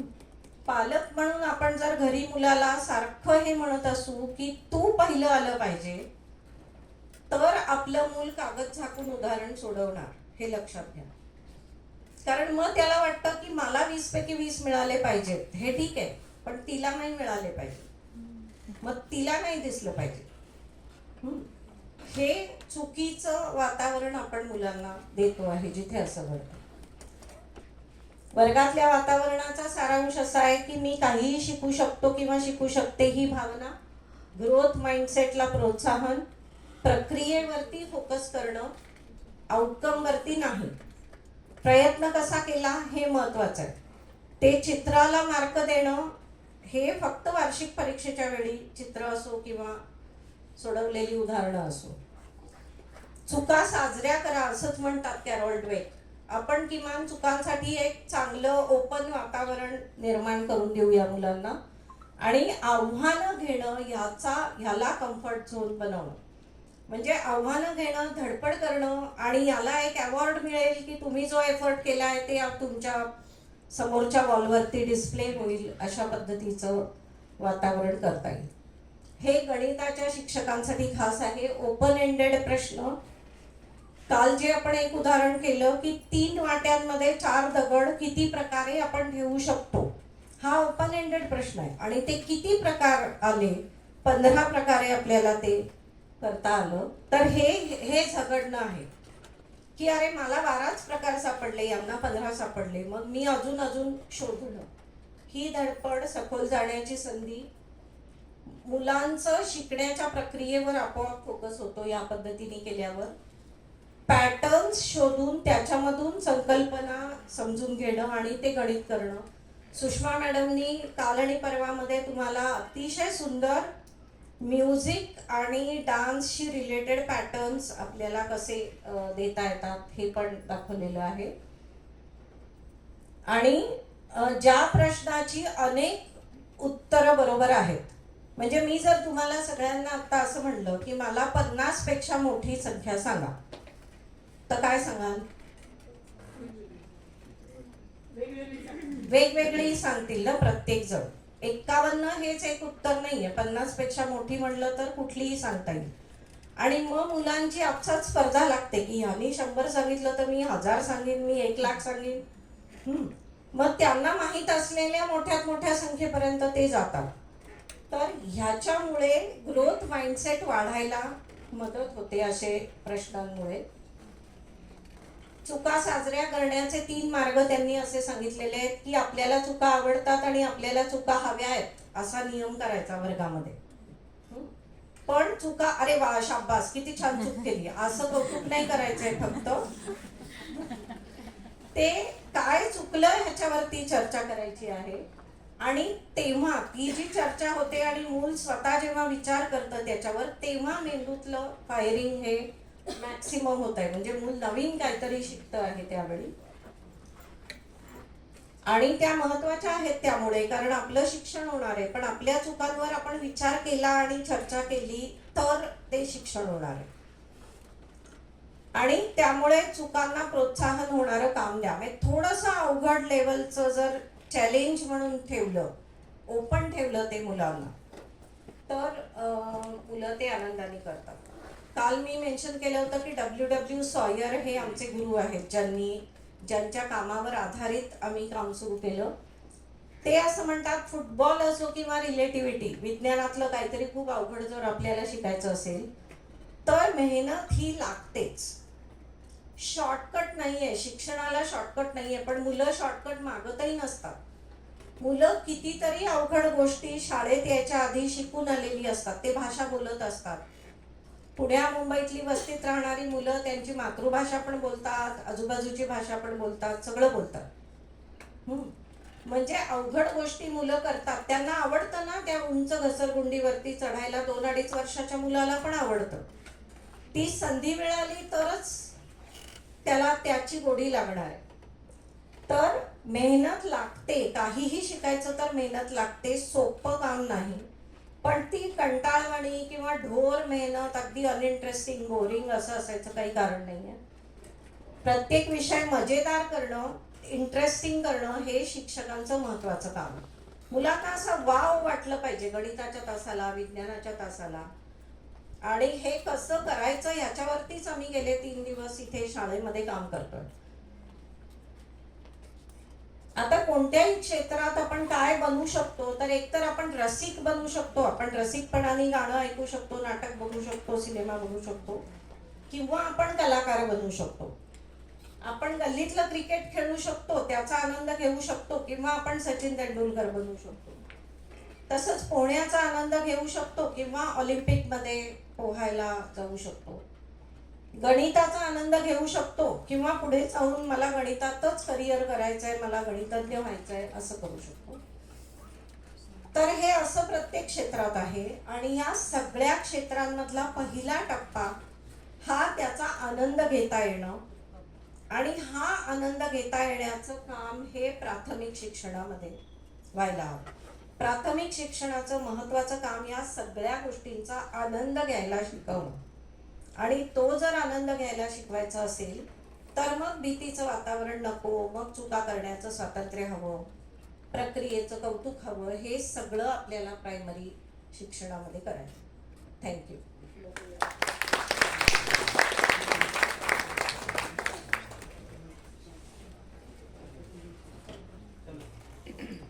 नमस्कार, माझं नाव सुषमा बक्षी. मी कित्येक वर्ष मुलांबरोबर काम केलेलं आहे आणि त्या अनुभवातून मला जे काही लक्षात आलेल्या गोष्टी आहेत त्या मला असं वाटतं की मला इथे मांडावं. एक विनोद म्हणजे मी प्रत्येक वेळेला म्हणते की पालकांची ना आधी एंट्रन्स टेस्ट घेतली पाहिजे आणि मगच त्यांना पालकत्व दिलं पाहिजे असं मला खूप वाटतं. कारण माझ्याबरोबर जी मुलं काम करत होती त्यांचे इतक्या गोष्टी आणि इतकी व्यथा होत्या की मला असं वाटतं आई गं, म्हणजे खूप वेळेला आम्ही असं पालकांना बोलावून त्यांच्याशी आम्ही बोलून घेतलेलं आहे. पण इथे ज्या गोष्टी आहेत त्या अतिशय महत्त्वाच्या आणि अतिशय चांगल्या आहेत की मूल खरंच कसं शिकतं हे शिकलं पाहिजे. आणि दुसरं म्हणजे ना, मूल आनंदी असलं पाहिजे. आपल्या वर्गात मुलं किती हसतात. मी खूपदा असं पाहिलेलं आहे, मी वर्गामध्ये गेलं नाही, मुलं असे गुप्प चेहरा असतो एकदम. काही विचारलं की टीचरकडे बघणार, मग टीचरने सांगितलं तर उत्तर देणार नाही, तर मग टीचर बोल ना बेटा. पण टीचरने ऍक्च्युली आधी धाक दिलेला असतो म्हणून मग नंतर ते घाबरलेलं असते. मग ते असं ते टीचरकडे तसं नसलंच पाहिजे. म्हणजे आम्ही कुंठेबीटमध्ये जे आम्ही गेलो होतो साताऱ्याला, मुलं आम्ही काय 3रीच्या मुलांना आम्ही अपूर्णांकाचे प्रश्न विचारले आणि त्यांनी इतकं सुंदर उत्तरं दिली, काही भीती नाही. तो मुलं असं टीचरला असं खांद्याला मला झोप आली, तो म्हणून जाऊन झोप जा. इतकं सुंदर वातावरण. घरामध्ये सुद्धा मुलं कोणी आलं की हसतायत का, मोकळे आहेत का, हे फार महत्वाचं आहे. म्हणजे मुलं म्हणजे काहीतरी आता मला ह्याला घडवायचं आहे आणि ह्याला डॉक्टर बनवायचं आहे आणि इंजिनियर, आणि त्याला विचारा ना त्याला काय व्हायचंय, ते कोणीच बघत नाही. म्हणजे माझ्याकडे आम्ही एक सजेशन बॉक्स ठेवला होता क्लासमध्ये आणि तिथे मुलांना सांगितलं होतं तुमच्या मनात जे असेल ते चिठ्ठी टाकून तिकडे लिहा. आणि त्याच्यामध्ये मुलांनी काय सांगितलं, मेरी मम्मी को बोलो ना जरा बार बार पढ़ाई की बात ना करे. हे एक होतं. दुसरं होतं, मला क्रिकेटर व्हायचंय पण माझी आई मला पाठवतच नाही कोचिंगला.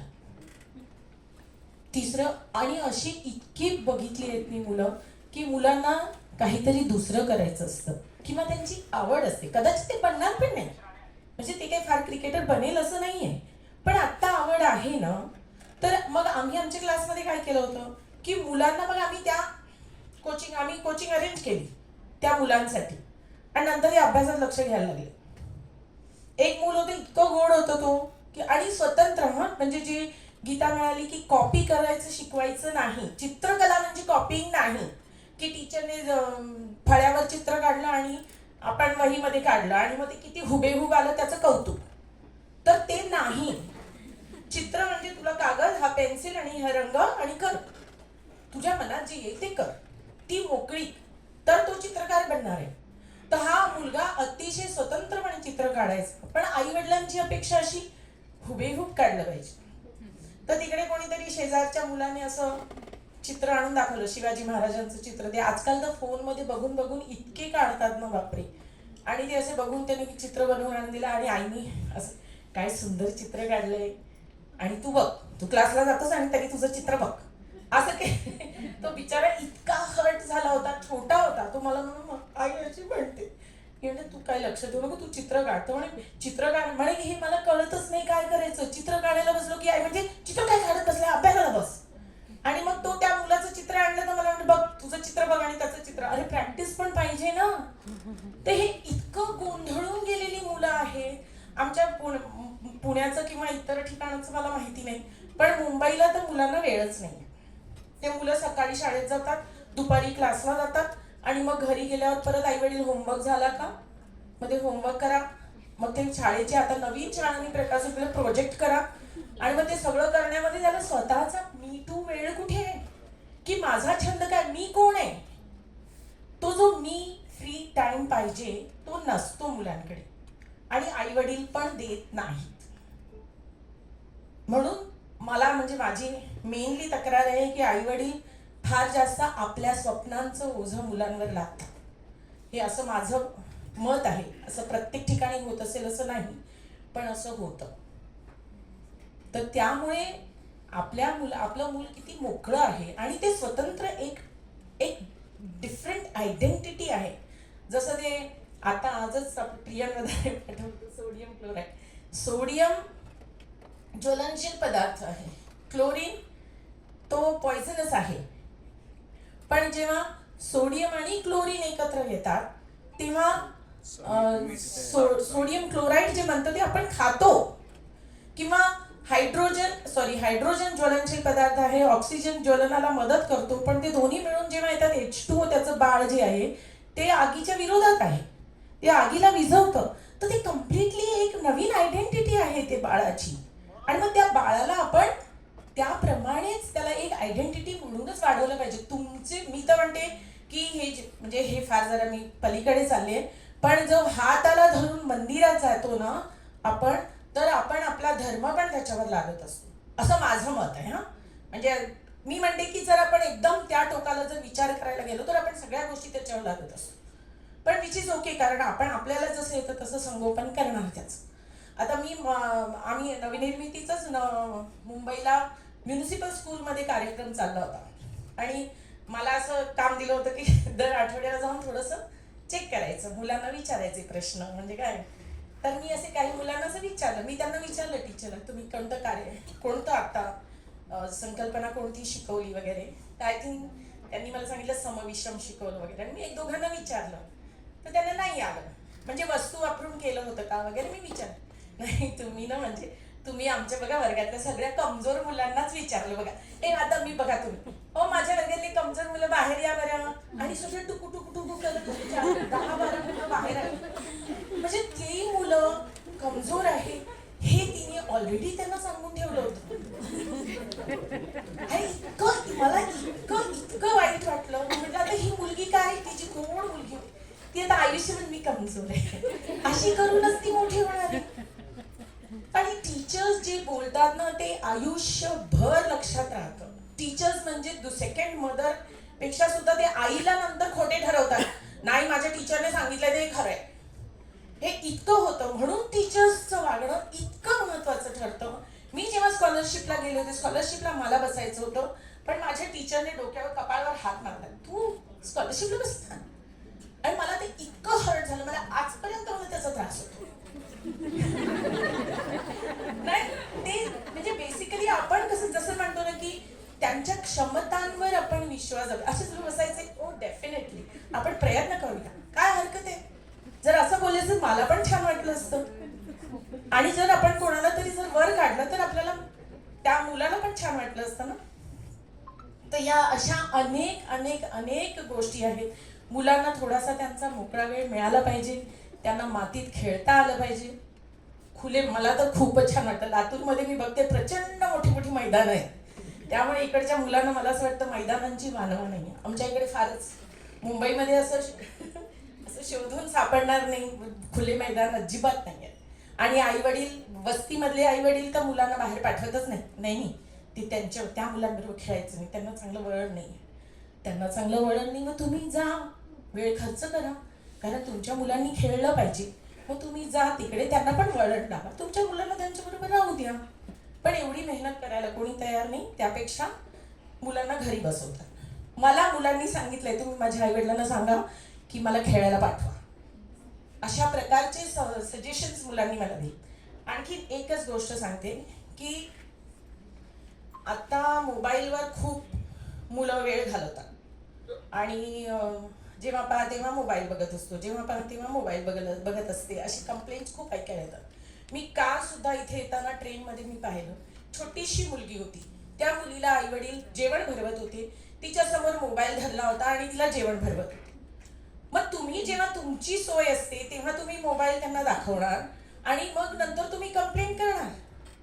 तर आपण आपल्या वागण्यामध्ये, म्हणजे जे गांधीजींचं वाक्य आहे की तुम्हाला जगामध्ये जो बदल पाहिजे आहे तो बदल आधी तुमच्यात आणा. तुम्हाला नकोय का मुलांनी टीव्ही समोर बसायला, मग तुम्ही नका बसू. तुम्हाला नकोय का मुलांनी फोन वापरायला, मग तुम्ही नका वापरू. तुमचे फोनचे टाइम लिमिटेड आहे का?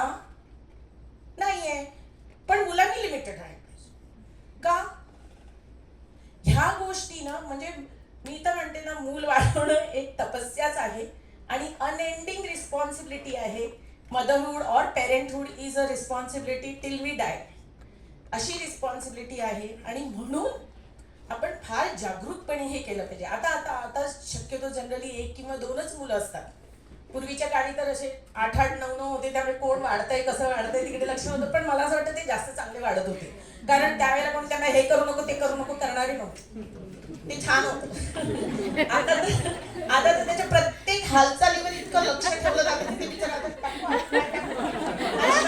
असं असतं त्यामुळे आता खरं आम्ही तर म्हणतो की असे जे जिथे पेरेंट्स लक्ष देत नाहीत ना, ते खूप छान, ती शाळा छान आहे असं आम्ही म्हणतो. कारण मग काम सोपं आहे, त्या शिक्षकांचं काम सोपं आहे. मला एक असं गंमत म्हणून सांगते की तिकडे आमचा कार्यक्रम सेंट स्टॅनिस्लॉस शाळेमध्ये चालत होता, तिथे मी पण होते त्यांच्याबरोबर. तर तिकडे पेरेंट्स आले होते आणि छोटंसं मूल होतं, ती पहिली प्री प्रायमरी किंवा फर्स्ट प्रायमरीच होतं. तर ती अशी ते टीचर एकदम वैताग, क्या है तुम लोग, उसको अंग्रेजी बोलने को नहीं आता, उसको अंग्रेजी नहीं आता है, उसको अंग्रेजी. ते मूल असं एकदा आईकडे बघते, एकदा टीचरकडे बघते, एकदा आईकडे बघते, एकदा टीचरकडे. तर ती म्हणते आप उसको ट्यूशन में डालो. आता हे टीचर सांगते बरं का, आप उसको ट्यूशन में डालो. क्यों, तुम्हारी जिम्मेदारी क्या है, तुम्हारी जिम्मेदारी क्या है. आपल्या टीचरची रिस्पॉन्सिबिलिटी कुठे आहे. जर आपल्या वर्गातलं मूल शिकत नाहीये तर ती आपली जबाबदारी आहे ना. पण ती जर सांगते आप उसको ट्यूशन में डालो, ही सांगते आप मारो उसको. ते बिचारा तिकडे बघते इकडे बघते. मी म्हटलं ह्याला असं वाटत असेल की माझ्यासाठी कोण आहे, आई पण आईच्या आलो, आई तर मला तिच्या मारायलाच सांगते. आणि ही तर म्हणते इसको कुछ नहीं आता, इसको कुछ नहीं आता. असं ती मुलाच्या समोर अशी चर्चा चालली, इसको कुछ नहीं आता, इसको ऐसा है, इसको वैसा है. काय म्हणजे त्या मुलाचं काय आत्मविश्वास इतका महत्वाचा आहे. अशा मुलाला आत्मविश्वास असणार आहे का, काही करू शकेल मी, अशी त्याची वृत्ती तरी असेल का. आणि हे फार अजाणतेपणाने होतं, असं कोणी जाणून बुजून करत नाही, पण कितीतरी अत्याचार या मुलांवर होत असतात. मी पूर्णपणे मुलांच्या बाजूने, मुलांच्या पक्षातली आहे. आणि त्यांच्यावर खरंच खूप जास्त त्रास आणि खूप जास्त त्यांच्याबद्दल कोणी विचार करत नाही. शाळांमध्ये, मुंबईच्या शाळा, मी मुंबईची आहे म्हणून मला मुंबईच्या शाळांचं माहिती आहे. शाळांमध्ये एका वर्गामध्ये 70 मुलं एवढ्याशा बेंचवर 3 जण बसणार, ते सुद्धा असे असे करून बसणार, त्यांच्या बॅगा तिकडे. मग बॅग साइड में रखो, मग ते पॅसेज मध्ये चलो, ये इधर क्या बॅग रखा है, तिथं चलने को नहीं होता. मग ते आतमध्ये खेळतात, ते बाहेर बिचारा ते नुसतं बोलणीच खात असतात, नुसती बोलणीच खातात. घरी पण तेच होमवर्क किया, घरी पहिला प्रश्न आई वडिलांचा, होमवर्क झाला, अरे दुसरं काही नाही का, दिवस कसा गेला तुझा, हाऊ वॉज इट, कसं वाटतंय तुला. हे अशी चर्चा करत नाहीत का. म्हणजे आमच्या वेळेला आई वडील बोलत नव्हते, पण ते बरं आहे ना, कारण ते निदान असा तरी त्रास नव्हता की होमवर्क केला का वगैरे, असं तरी नव्हतं. आम्हाला दिवाळीच्या वेळेला एवढा गृहपाठ द्यायचे, ते वडील फक्त तेवढं विचारायचे, दिवाळीचा गृहपाठ केला बस, तेवढंच होतं.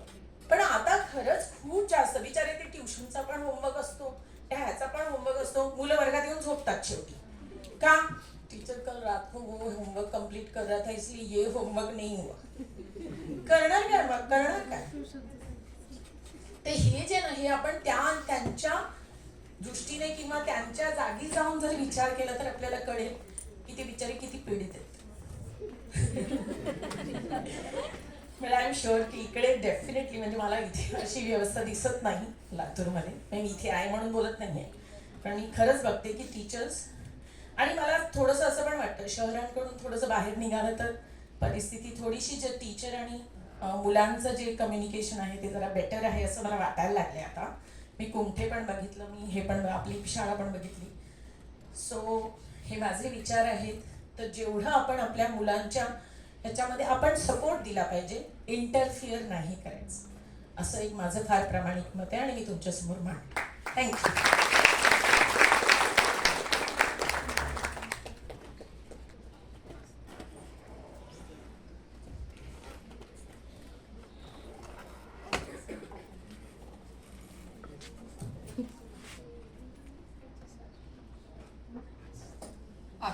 आत्ताच मॅडमने ज्या पद्धतीनं पालकांसाठी, जे आपण सर्वजण पालकच आहोत, म्हणजे पालकांनी कोणत्या विद्यार्थ्यांकडे पाहायला पाहिजे यासाठीचं जे मार्गदर्शन केलं, त्या अनुषंगानं आता मित्र या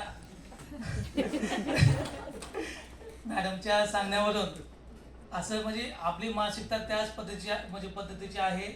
मी पण माझ्या मुलांना म्हणजे जेवण करताना जे सांगितलं, माझं पण मूल म्हणजे बालवाडीच्या वर्गामध्ये विद्यार्थी आहे माझा. जेवण म्हणजे करायचं असेल तर हातामध्ये मोबाईल, म्हणजे आमच्या घरचे जे आहेत मोबाईल देतात आणि त्याला जीव घालतात. म्हणजे अशी परिस्थिती सगळ्यांच्याच घरी आहे जवळपास, ज्यांची मुलं आहेत त्यांच्या. तर यानंतरचा पुढचा भाग, ज्या पालकांना काही प्रश्न आहेत, पालक असतील, शिक्षक असतील, ते विचारू शकतात.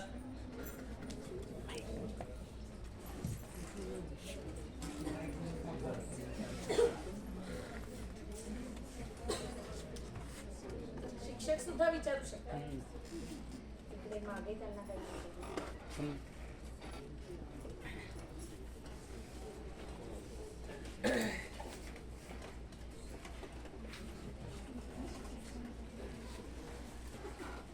नमस्कार मॅडम, तुम्ही जे मार्गदर्शन केलं ते अत्यंत उपयुक्त आहे. मुलांसाठीच नाही पण एक माणूस म्हणून आम्ही कसं वागलं पाहिजे, आम्ही स्वतःला कसं मोटिवेट केलं पाहिजे, यासाठी तुमचं मार्गदर्शन अत्यंत उपयुक्त ठरेल. मला एक प्रश्न विचारायचा आहे. ज्या मुलांच्या इनबिल्ट फिक्स माइंडसेट सेट झालेला असतो, त्याला डिमॉलिश कसं करायचं, ते त्यांच्या मनातून कसं काढायचं, म्हणजे ते पुढे प्रगती करू शकतील आणि त्यांच्यामध्ये एक सामाजिक दृष्टिकोन निर्माण होईल आणि ते एकमेकांना समानतेने वागवतील. हा एक माझा महत्त्वाचा प्रश्न आहे.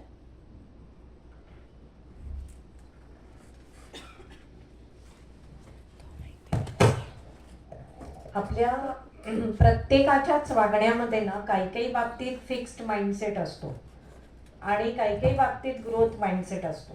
म्हणजे आम्ही आमच्या टीमनी असं केलं की जेव्हा ह्याचा सगळा अभ्यास केला आम्ही माइंडसेटचा, तेव्हा आम्ही ठरवलं की आपल्या स्वतःला आधी फिक्स्ड माइंडसेटमधून बाहेर पडता यायला पाहिजे, तर आपण शिक्षकांना शिकवू शकतो की मुलांना कसं बाहेर काढायचं. मग आम्ही ठरवलं की मला कशाची सर्वात जास्त भीती वाटते, की मला हे आयुष्यात जमणार नाही आहे. असं मी कशाबद्दल म्हणत होते, तर मी स्विमिंग बद्दल म्हणत होते. मला वाटत होतं मला कधीही आयुष्यात पोहायला येणार नाही. मग आम्ही ठरवलं की आपण हे शिकायचं. अजून एक जण होती जी म्हणाली मला ड्रायव्हिंग येणार नाही, तिने ठरवलं ड्रायव्हिंग शिकायचं.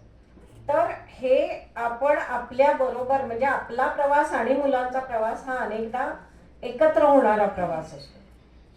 म्हणजे त्यामुळे आधी आपण आपल्या मनातले जे फिक्स्ड माइंडसेट असतात, म्हणजे मला टीचर एज्युकेशनशी संबंधित जर काहीही शिकता येईल असा स्वतःबद्दल विश्वास होता की ही माइंडसेटचा सगळा अभ्यास मला करता येईल हा मला विश्वास होता ना. पण पोहायला मात्र जन्मात येणार नाही अशी खात्री होती. तर ते प्रत्येकाचंच असतं. तर त्या प्रयत्नांचा आपण एकतर आपण प्रयत्न करतोय हे मुलांनी बघणं. मुलं ना आपण काय सांगतो तशी वागत नाहीत, मुलं आपण काय वागतो तशी वागतात. त्यामुळे आपण प्रयत्न करतोय, आपण धडपड करतोय, आपण शिकतो आहे नवनवीन गोष्टी, हे बघितलं की मुलं आपोआप करतात. दुसरं, होऊ दे चुका, काही बिघडत नाही, धडपड करणं हा भाग आहे शिकण्याचा, हे थोडंसं बिंबवण्याची गरज आहे आणि ते प्रॅक्टिसमधून बिंबवलं पाहिजे.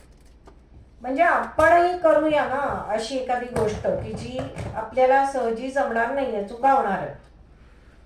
मग ड्रायव्हिंग असेल, भाकरी बनवणं असेल, बिर्याणी बनवणं असेल, काही असेल, आपणही चुका करतोय हे मुलांना जर बघायला मिळालं ना, शिक्षक म्हणून आणि पालक म्हणून दोन्ही, तर मुलं त्याच्याशी कम्फर्टेबल होतात आणि मग ती निघतो त्यांचा तो फिक्स्ड माइंडसेट.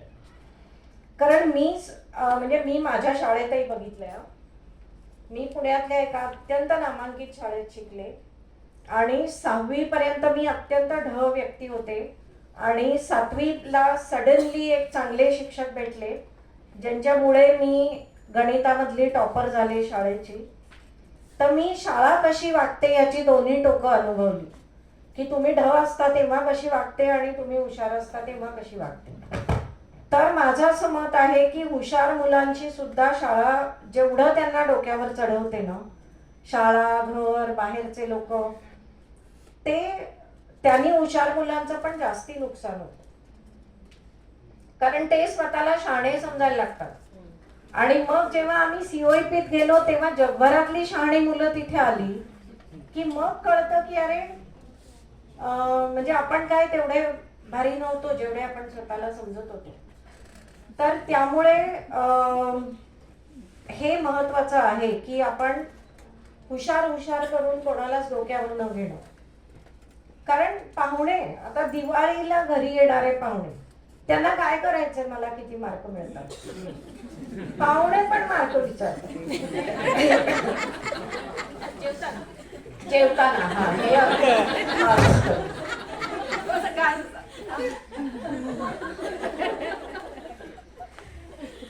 आणि म्हणजे माझी बहीण आणि मी, आम्ही दोघी जेव्हा एकत्र कुठेही जातो, तुम्ही काय करता, ती झुऑलॉजीची प्रोफेसर आहे गरवारे कॉलेजमध्ये, आत्ताच रिटायर झाली. तर मी झुऑलॉजीची प्रोफेसर आहे असं ती सांगते. मग मी काय करते, विचारलं की मी सांगते की मी गणित शिक्षणामध्ये काम करते. अरे वा, गणित. ऍक्च्युली ती PhD आहे, मी नाही आहे PhD. पण आपल्याकडे जे स्टेटस आहे ना गणितासारख्या विषयाला, ते पण कुठेतरी खूप मोठा आघात करतं मुलांवरती.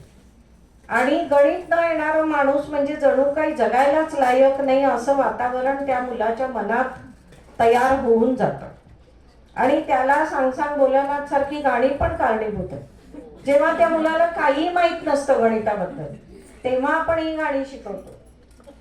तर हे थोडंसं आजूबाजूचं वातावरण जर आपण बदललं आणि सगळ्यांनी धडपड करण्याचं हे केलं, म्हणजे मुलं जर मोबाईल सहज हाताळतात, तर तू आजीला आणि आजोबांना आणि पणजीला शिकव ना मोबाईल वापरायला.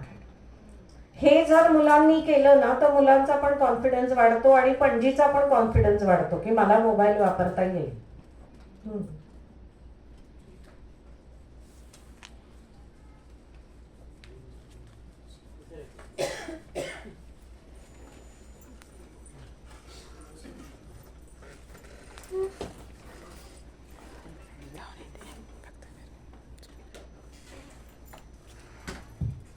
नमस्कार मॅडम. माझा प्रश्न पालक म्हणूनच मी विचारणार आहे. तर माझा मुलगा यावर्षी 2nd क्लासला आहे. इंग्लिश बऱ्यापैकी वाचतो, पण ॲक्च्युली काय आहे की तो लिहितच नाही. आणि मग एक पालक म्हणून पण आणि एक शिक्षक म्हणून पण मला असा प्रश्न पडतो की वर्गातले काही कधी कधी त्याच्या वह्यासोबत येतात आणि मी विचारते म्हणून तो काय करतो, बसमध्ये 4-5 ओळी लिहून आणतो. मग हे माझ्या लक्षात येतं की असं व्हायलंय म्हणून. मग मी जवळपास आता 15 दिवस झाला माझा एकच उपक्रम आहे. 1 पेज मराठीचं शुद्ध लेखन, 1 पेज इंग्लिशचं शुद्ध लेखन, दररोज हे लिहायला लावते मी त्याला. तो काही लिहित नाही आणि मी काही त्याच्याजवळचं लिहिल्याशिवाय त्याला उठू देत नाही. दररोजचा असा उपक्रम. मग एक पालक म्हणून मला असं वाटतं की त्याच्या बाजूचे सगळे जवळपास 30 ते 35 विद्यार्थी लिहितात. मग हा लिहूही शकतो, वाचतोही चांगला, मग लिहित का नाही? मग आता शिक्षक कमी पडतायत का एक पालक म्हणून मी त्याला वेळ द्यायला कमी पडते, असं कधीतरी मला वाटतं. मग आता मला मान्य आहे की आपण त्याला जबरदस्ती करायची नाही. तुला मी मोबाईल देते आवाज, म्हणजे त्याला असं काहीच त्याला आमिष द्यायचं नाही. आणि मी हे समजून बी घेते की कधी कधी मुलांच्या मनावर पण वागायचं. आता हे तुम्ही जे सांगितलं ना, मी हे सगळं करते, असं बरेच प्रयत्न करते. मग एक पालक म्हणून मी कसं आव्हान घेऊ की आपण नाही लिहिलं तरी गप्प बसायचं, पण ते बसावं वाटत नाही. आणि पालक म्हणून मला वाईट वाटतंय की तो करू शकतो पण करत नाहीये. मग मी त्याला भरपूर आमिष दाखवलं, तुला चॉकलेट देते, असं करते, तसं करते, पण तरीही तो पाऊण तास 8च ओळी लिहायला लावतो. आणि हे खरं आहे मॅडम. मग येतं तर त्याला सगळं, अक्षर सुंदर आहे, वाचायला येतं, बोलायला येतं, सगळं येतं, पण लिहितच नाही. आणि शाळेतही गेले की त्याच्या मॅडम पण म्हणतात तो लिहितच नाही. त्याच्या मॅडम पण म्हणतात सगळं करतो तो, पण म्हणजे लिहायचं झालं की लिहित नाही. मग शेवटी मग जायच्या वेळेला गडबडीमध्ये कुठंतरी कोणाची तरी वही घे, मी याच्या अगोदरच मग ते वह्या घेऊन जायचं, अगोदर 2-3 पेज कसे तरी लिहायचे. मग एक पालक म्हणून मी गप्प बसावं की त्याच्यावर म्हणजे काय आमिष दाखवावं की म्हणजे नेमकं काय करावं. आणि शिक्षकांनी तरी काय करावं की आता तो म्हणायला गेलं तर अप्रगतमध्ये आता अप्रगत तर विषयच नाही म्हणजे म्हणायचंच नाही आपल्याला कोणत्याच मुलाला. मग एक पालक म्हणून आव्हान कसं घ्यावं? इंग्लिश शाळेत टाकलंय का? हो. सर्वात सोपं माझं उत्तर याला आहे की तुमच्या शाळेत टाका. खरंच सांगते आणि माझा अनुभव शेअर करते. कसा भंडाऱ्याला एकदा म्हणजे जेव्हा मी सरकारसाठी चीफ कन्सल्टंट फॉर क्वालिटी म्हणून काम करत होते महाराष्ट्र गव्हर्नमेंटसाठी, तेव्हा भंडाऱ्यातल्या एका प्रायव्हेट शाळेनी US इंटरनॅशनल स्कूल, ते US हे अमेरिकेशी संबंधित नाही आहे, कोणीतरी नावाचा शॉर्ट फॉर्म आहे कोणाच्या तरी, तर US इंटरनॅशनल स्कूल या शाळेने मला बोलवलं की आमच्यासाठी गणिताचं वर्कशॉप घ्यायला या, जसं आता आपण करतोय तसं. तर मी त्यांना असं म्हणलं की मी आत्ता सरकारी कामात आहे, तर तुमच्याच शाळेमध्ये जवळपासच्या जिल्हा परिषदेच्या नगर परिषदेच्या शिक्षकांना बोलवा आणि आपण एकत्र वर्कशॉप करू, तर मी येऊ शकते. तर त्यांनी तसं केलं. ते जे जिल्हा परिषद, नगर परिषद आणि 2-3 एडेड शाळांचे शिक्षक होते, त्यांची मुलं 1 लाख फी भरून US इंटरनॅशनल स्कूलमध्ये शिकत होती. आणि जेव्हा आम्ही एकत्र गणिताचं वर्कशॉप केलं तेव्हा त्यांनी सर्वांनी स्वतःच्या डोळ्यांनी हे बघितलं की शासकीय शिक्षकांचं गणित आणि गणित शिक्षणाबद्दलची समज हे US इंटरनॅशनलच्या शिक्षकांपेक्षा खूप जास्त होती. हे त्यांनी स्वतःच्या डोळ्यांनी बघितलं. आणि मग सगळ्यात शेवटी मी फक्त त्यांना विचारलं की मग तुमची मुलं काय या शाळेमध्ये शिकतायत, कारण की मला कुठल्याच शाळेला नावं नाही ठेवायची, परंतु एडेड शाळांमध्ये, शासकीय शाळांमध्ये BEd DEd मधले टॉपर्स जातात, कारण तिथे पगार चांगले आणि ते टॉपर असतात याचा अर्थ त्यांच्या कॉन्सेप्ट क्लिअर असतात, त्यांना मेहनतीची सवय असते म्हणून ते टॉपर असतात. आणि फार थोड्या इंग्रजी माध्यमाच्या प्रचंड फी घेणाऱ्या शाळांसाठी आम्ही वर्कशॉप्स करतो, कारण आम्हाला सेल्फ रिलायंट ऑर्गनायझेशन चालवायची आहे. आम्ही आमचे पैसे कमावण्यासाठी त्या शाळांची वर्कशॉप्स करतो. त्यातल्या काही शाळा अकॅडमिकली अत्यंत सिरियस पण आहेत, म्हणजे खूप चांगले शिक्षक आहेत, चांगलं शिक्षण मिळतं तिथे, पण हाताच्या बोटावर मोजण्या इतक्या संबंध महाराष्ट्रातल्या बघितल्या तर. आणि त्या मानाने तुम्ही एडेड शाळा बघा, जिल्हा परिषदेच्या शाळा बघा, टक्केवारी जर बघितली की चांगलं शिक्षण कुठे मिळतं याच्यात नक्की आपल्या शासकीय आणि एडेड शाळा आणि तुमच्या शाळेसारख्या शाळा या खूप पुढे आहेत. आणि हे आम्हाला दरवेळी गणिताची कार्यशाळा घेताना जाणवतं. म्हणजे जेव्हा तुमच्याकडनं उत्तम रिस्पॉन्स येतो तेव्हा आम्ही पण आमच्यातलं अनेक गोष्टी, काल रात्री 12 वाजेपर्यंत बसून सुषमा मॅडम एक गेम बनवत होत्या की ह्या शिक्षकांना हा गेम दिला पाहिजे बरं का. हे जे आहे ना, हे अर्थपूर्ण शिक्षण देण्याचा प्रयत्न करणारी शाळा, 100% यशस्वी कोणीच नसेल, पण अशा शाळेमध्ये आपल्या मुलांनी शिकावं. दुसरं, मातृभाषेतून शिकावं. मातृभाषेतून शिकल्यामुळे इंग्रजी कच्चं राहतं हे मिथ आहे. आम्ही सगळेजण इंटरनॅशनल वर्कशॉप्स पण करतो. आम्ही सगळेजण पूर्ण मराठी माध्यमाच्या शाळेत 10वी पर्यंत, आमचं गणित पण मराठीत होतं, विज्ञान पण मराठीत होतं. आणि असे अनेक जण आहेत, तुमच्यापैकी अनेक जण असतील की जे चांगलं इंग्रजी बोलू शकतात. आणि आपल्याला जे शिकवलंय ना चांगलं इंग्रजी, ते भारताच्या बाहेर पडलं, इतर कुठल्याही देशात गेलं की कळतं. तुम्ही चायनामध्ये जा, तुम्ही जपानमध्ये जा, तुम्ही जर्मनीत जा, तुम्हाला उत्तम इंग्लिश येत असतं त्यांच्यापेक्षा. तो न्यूनगंड आपल्या देशात आपल्याला जास्त दिला जातो की चांगलं इंग्लिश म्हणजे फाडफाड इंग्लिश. आणि इंग्रजी माध्यमातून शिकलेल्या मुलांना ते येतच असं अजिबात नाही. इंग्लिश उत्तम आलं पाहिजे सर्व मुलांना, मराठी माध्यमाच्या शाळेत शिकवलं पाहिजे आणि उत्तम इंग्लिश पहिलीपासनं शिकवलं पाहिजे. हे माझं त्याच्यावरचं उत्तर आहे. अवघड आहे पण हां, माझ्याकडे पण म्हणजे मी एक सजेशन आहे की जनरली काय होतं की कदाचित त्याच्यासाठी हे फार बोर असेल काम, पण एक म्हणजे त्याला गोष्टी, भयंकर गोष्टी वाचून दाखवणं, त्याला जर वाचता येत असेल तर त्याला गोष्टीची पुस्तकं देणं आणि ती सतत वाचन आणि त्याच्याबरोबर चर्चा करणं आणि त्याच्यासमोर तुम्हाला जे आवडतं ते तुम्ही करणं किंवा तुम्ही लिहिणं, तुम्ही किंवा तुमच्या घरातल्या कोणीही लिहिणं, ते तुम्ही त्यांच्यासमोर बसून लिहिणं. खूपदा काय होतं ते कॉपी करतात, मोठ्यांची नुसती कॉपी करतात, तर तशा ह्याच्यातून ते येऊ शकतं. पण म्हणजे आहे खडतर मार्ग आहे, पण आणि आपल्याला तो करावा लागेल जर आपल्याकडे आहे असा मुद्दा, तर that is okay I think.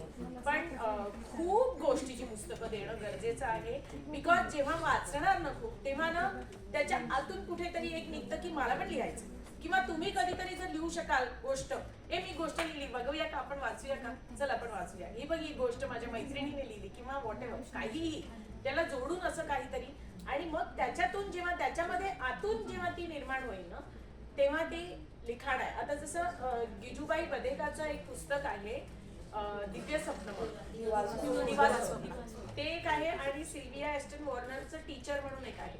तर त्याच्यामध्ये ते आहे की सुरुवातीला त्यांनी फक्त गोष्टी दिल्या, त्यांना फक्त गोष्टीची पुस्तकं वाचायला दिली, आणि त्याच्यानंतर, कारण खूपदा आम्ही पण असं तक्रार करतो किंवा टीचर्स पण तक्रार करतात की मुलं लिहायला खूप कंटाळतात, कारण त्यांना इतके कंटाळवाणे विषय दिलेले असतात ना लिहायला, पण त्यांच्या मनातलं जेव्हा त्यांना लिहायला आपण सांगू तेव्हा ते लिहितात.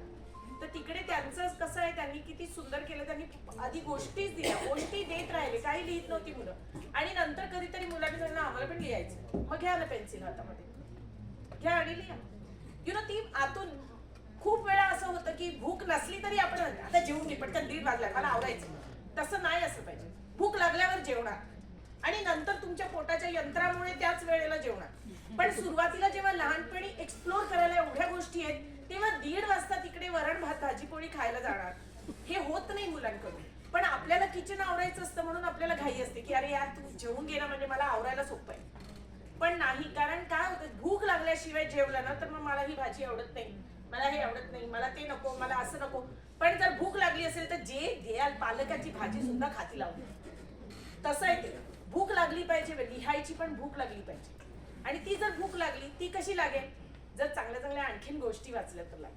मग त्या वाचल्या तर मग मी पण लिहू का, मी पण लिहू का, असं होईल, मग येईलच आपण. पण टीचर्सना पण सांगा, आहे थोडा वेळ आहे, आम्हाला घाई नाही, तू नाही लिहित ना, हा ठीक आहे नाही लिहित, चालेल लिहीलच ना, कधीतरी तर लिहीलच. जेव्हा तो बघेल काहीतरी एक स्पार्क असतो, तो कुठेतरी त्याला मिळेल आणि तो लिहीलच. पण आपण आपल्याकडून असे प्रयत्न करू शकतो, फक्त ते त्याच्यासाठी झोप उडवायची गरज नाही. छान आहे, वाचता येतंय ना, कळतंय ना, मग काय प्रॉब्लेम नाही. आणि हा अत्यंत महत्वाचा मुद्दा आहे की भूक लागली पाहिजे त्या गोष्टीची. अनेक इंग्रजी शाळा खूप जास्त घाई, खूप आधीपासून लिहायला लावणं, खूप जास्त लिहायला लावणं हे करतात, आणि म्हणून मुलांना त्याची नावड उत्पन्न होते. त्याच्यामध्ये आत्मविश्वास जाणार नाही एवढी काळजी घ्या, कारण शाळेत काय घडतंय याच्यावर तुमचा कंट्रोल नसतो. त्यामुळे मुलांचा आत्मविश्वास जर एकदा गेला ना तर तो मिळवणं परत फार अवघड आहे. ते म्हणून टीचरशी संवाद साधायचा की तो लिहित नाहीये, आम्ही प्रयत्नशील आहोत, तुम्ही पण पेशन्स ठेवा, आम्ही पण पेशन्स ठेवले. म्हणजे मग तिने ते त्याचा पाण उतारा करू नये वर्गामध्ये, तेवढं फक्त बघायचं, बाकी होणार ते. ह्या प्रश्नाच्या संदर्भाने एक शिक्षक म्हणून माझा प्रश्न आहे. आता जो लिखाणाचा विषय निघाला, बऱ्याच वेळा आपण जो होमवर्क देतो, आता मी माझ्या शाळामध्ये शिक्षकांना पण सांगते, होमवर्क असा आहे की विचार करून विद्यार्थी पालकांच्या मदतीने केला पाहिजे. पण मलाही असे अनुभव यायचे की माझे पालक बऱ्याचदा समाधानी नसायचे. आता समजा मी एखादं अक्षर दिलं की आज म अक्षराने सुरुवात होणारे काय काय शब्द लिहून आणा, म अक्षराने मुलांची नावं लिहून आणा, मुलींची नावं लिहून आणा. काय बाई अभ्यासच देत नाही. आणि मग काय तर कॉपी तर करायची नाही हे आपण म्हणतो, पण कॉपी करण्यासारखाच अभ्यास मुलांना जास्त आवडतो. बघा, ही माझ्या LKGत आहे मुलगा, वर एक वेळेस शिक्षकाने लिहिलेलं असतं, खाली 10 वेळेस लिहिलेलं असतं, आणि त्याचं कौतुक इतकं पालकांमध्ये होतं की त्याचा परिणाम आमच्या संख्येवर व्हायला लागला. म्हणजे त्याच्या 10 पटीने आम्ही घेऊन सुद्धा किती मुलांना ती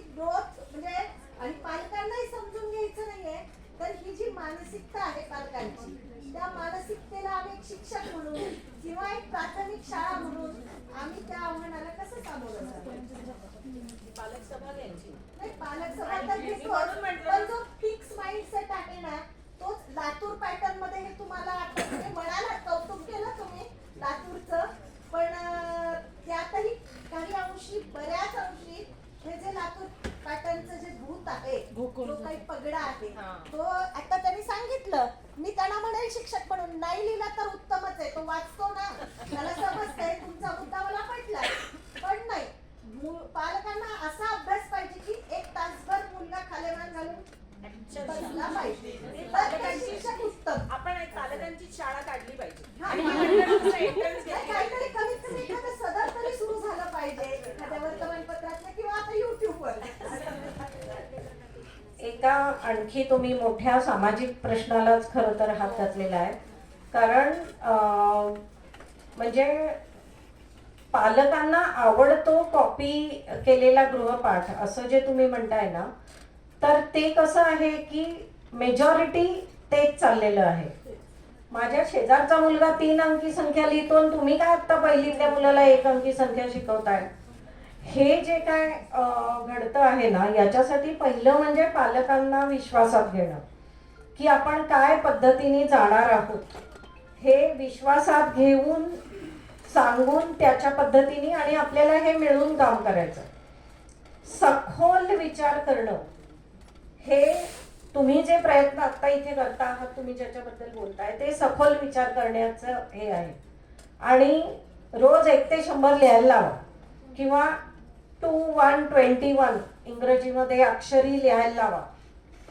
हे जे गृहपाठ आहेत हे द्यायला काही डोकं लागत नाही विशेष, आणि ते करायला इतके बोरिंग असतात की गणिताची नावड उत्पन्न होते त्याच्यामुळे मुलांना. पण त्याचं एक वातावरण आहे सगळीकडे, ते फक्त शिक्षणात आहे असं नाही. सखोल जाण्याच्या ऐवजी वरवर करणं हे समाजात पण आहे, हे राजकारणात पण आहे. म्हणजे सुमारपणाला एक आता प्रतिष्ठा मिळायला लागली. ॲव्हरेज काहीतरी फालतू करायचं आणि त्याला प्रतिष्ठा. ते रील्स बघा तुम्ही, आपण 100 रील्स बघितले तर आपल्याला एक त्याच्यामध्ये काहीतरी मिनिंगफुल दिसतं, पण त्यांची पॉप्युलॅरिटी बघा, त्यांचे लाखो लाईक्स बघा. तर एक संबंध समाजातच हे जे येत चाललंय ना, शिक्षण हा फक्त त्यातला एक भाग आहे. आपण पूर्ण असं वेगळं काढून फक्त आम्ही बेस्ट करू समाज काही का असे ना, हा प्रयत्न आपण जरूर करत राहतो आणि करतो, पण समाजाचं प्रतिबिंब इथे पण असणार आहे. आणि त्यामुळे आमच्याकडे, आम्ही पुण्यात पण बघतो, अशा सर्वांची मुलं इंग्रजी शाळांमध्ये जातात. अनेक इंग्रजी शाळा या खूप घाई करणाऱ्या आहेत की खूप लवकर त्यांना संख्या लिहायला लावतात, आणि त्यांच्यात स्पर्धा आहे की आमची मुलं 999 पर्यंत लिहितात. अरे कशाला?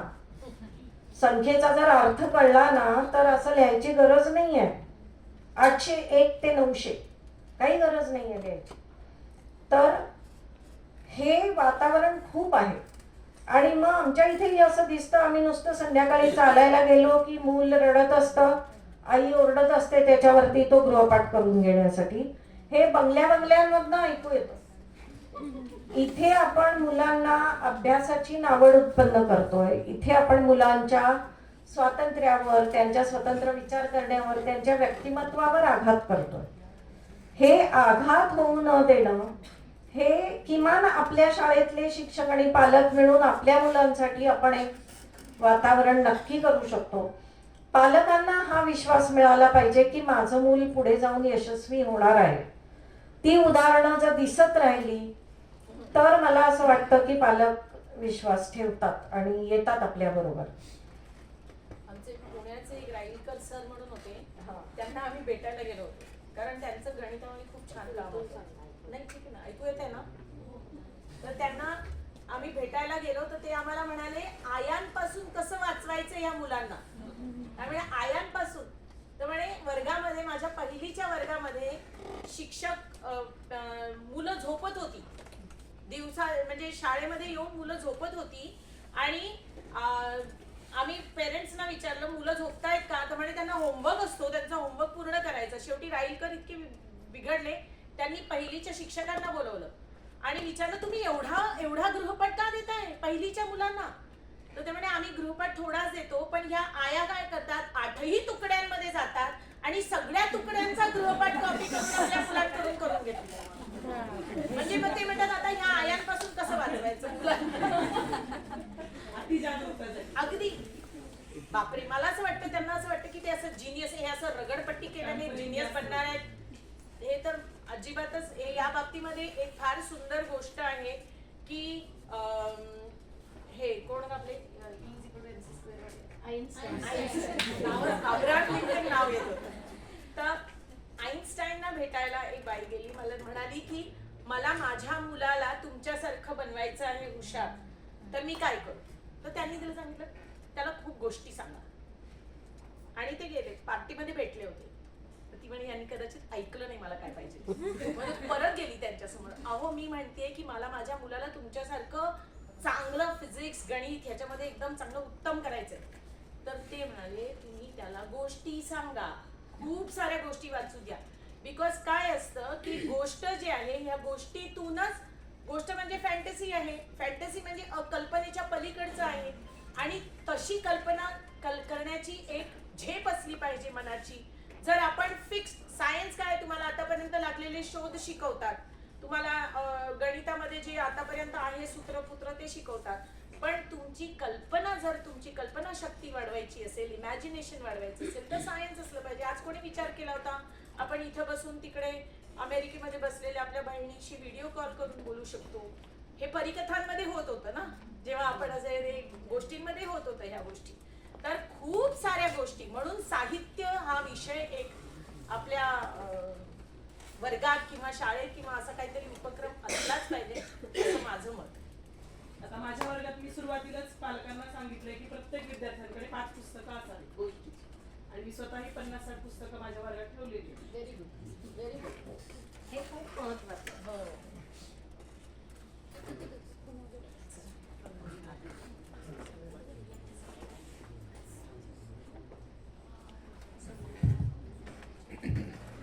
आपण ही चर्चा थांबवावी का आता थोडा वेळ? कारण शिक्षण हा विषय इतका विशाल व्यापक आहे, कितीही वेळ नाही, कितीही दिवस या विषयावर आपण अशी चर्चा करत राहिलो तर अनेकांच्या अनेक प्रश्न निर्माण होतील आणि त्याला उत्तरही मिळतील. ह्या सर्वावरचं एकच सोल्युशन आहे. आता गीताताईंनी जे आपणाला सुरुवातीला शिक्षण प्रक्रिया कशी घडते, शिक्षण कसं होतं, संशोधनानं जे सिद्ध झालेलं आहे ते शास्त्रीय पद्धतीनं त्यांनी जी आपल्यासमोर मांडणी केली, हा विषय जेव्हा सर्व पालकांना व्यवस्थित समजेल तेव्हा आपण ज्या प्रश्नावर नंतर चर्चा करतो ना, हा एकही प्रश्न निर्माण होणार नाही. मुख्य विषय हा सगळा तिथं आहे. तर धन्यवाद गीताताई, आपण ते आम्हाला सगळ्यांना सांगितलात आणि मी सगळ्या पालकांना, आमच्या शिक्षकांना आश्वस्त करू इच्छितो की यानंतर इथून पुढे नवनिर्मिती लर्निंग फाउंडेशन हे कायमस्वरूपी सोमानी विद्यालयासाठी मार्गदर्शन करत राहणार आहे वर्षभर. मॅडमनी कबूल केलेलं आहे. आत्ताच माझं अध्यक्ष साहेबांशी आणि अतुल सरांशी सुद्धा बोलणं झालेलं आहे. त्यानंतर सुषमा बक्षी मॅडमनी खूप छान पद्धतीनं आपण विद्यार्थ्यांशी किती असंवेदनशीलपणे वागत असतो, अतिशय मार्मिकपणे चांगल्या पद्धतीनं सांगितलेलं. मॅडम त्याचं एक उदाहरणच, आमच्याकडे एका दिवशी असंच ऑफिसमध्ये बोलत असताना बालवाडीच्या एक शिक्षिका, बहुतेक मध्य मॅडम होत्या, त्यांनी एका वाक्यात स्पष्ट सांगितलं, सर कधी कधी असं वाटतं की ते ह्या विद्यार्थ्यांचे खरे दुश्मन पालकच आहेत. हे त्यांचे शब्द होते, अनुभवातून आलेले. याच्या पाठीमागे पालकांचा हेतू खूप चांगला असतो, त्यांच्या भावनाही चांगल्या असतात, आपल्या लेकराची कळवळ असते, त्याच्या पोटीच सगळं झालेलं असतं, पण माहिती नसतं, त्याबाबतचं अज्ञान असतं, म्हणून त्या पद्धतीने आग्रह केला जातो, करायचं असतं एक आणि होऊन बसतं भलतंच. हे या पद्धतीनं घडत असतं. सुषमा बक्षी मॅडमचा एक वेगळा परिचय आहे, मला थोडा सांगायचा मोह होतो. मॅडम सांगू का? मॅडमचं या विषयावर शिक्षण क्षेत्रात तर मोठं कार्य आहेच, पण काल बोलत बोलत ओघातून आणखी एक त्यांचं क्षेत्र कळलं. मॅडम मुंबईला राहतात, तुम्हाला गेस करायला सांगतो की कुठल्या क्षेत्रात आणखी मॅडमचं काम असू शकेल? ऍक्टिंग क्षेत्र. मॅडम हे शिक्षक एवढे तयार आहेत. येस, मॅडमचं चित्रपट क्षेत्राशी फार मोठा संबंध आहे. अनेक सिरियलसाठी त्यांनी स्क्रिप्ट लिहिलेले आहेत, बरंच काही काम आहे. मलाही विस्तृत माहिती नाही, त्याबद्दल सगळं सांगत नाहीत, पण एवढं सांगतो की मॅडमचं नाटक चित्रपट क्षेत्रामध्ये सुद्धा अतिशय मोठ्या पद्धतीनं काम चालू आहे. तुमचं ते बोलणं ऐकण्यावरून सगळ्या शिक्षकांनी अंदाज बांधला. इतके शिक्षक पण चतुर असतात, लेकरांना बघून ओळखणारे आहेत ते.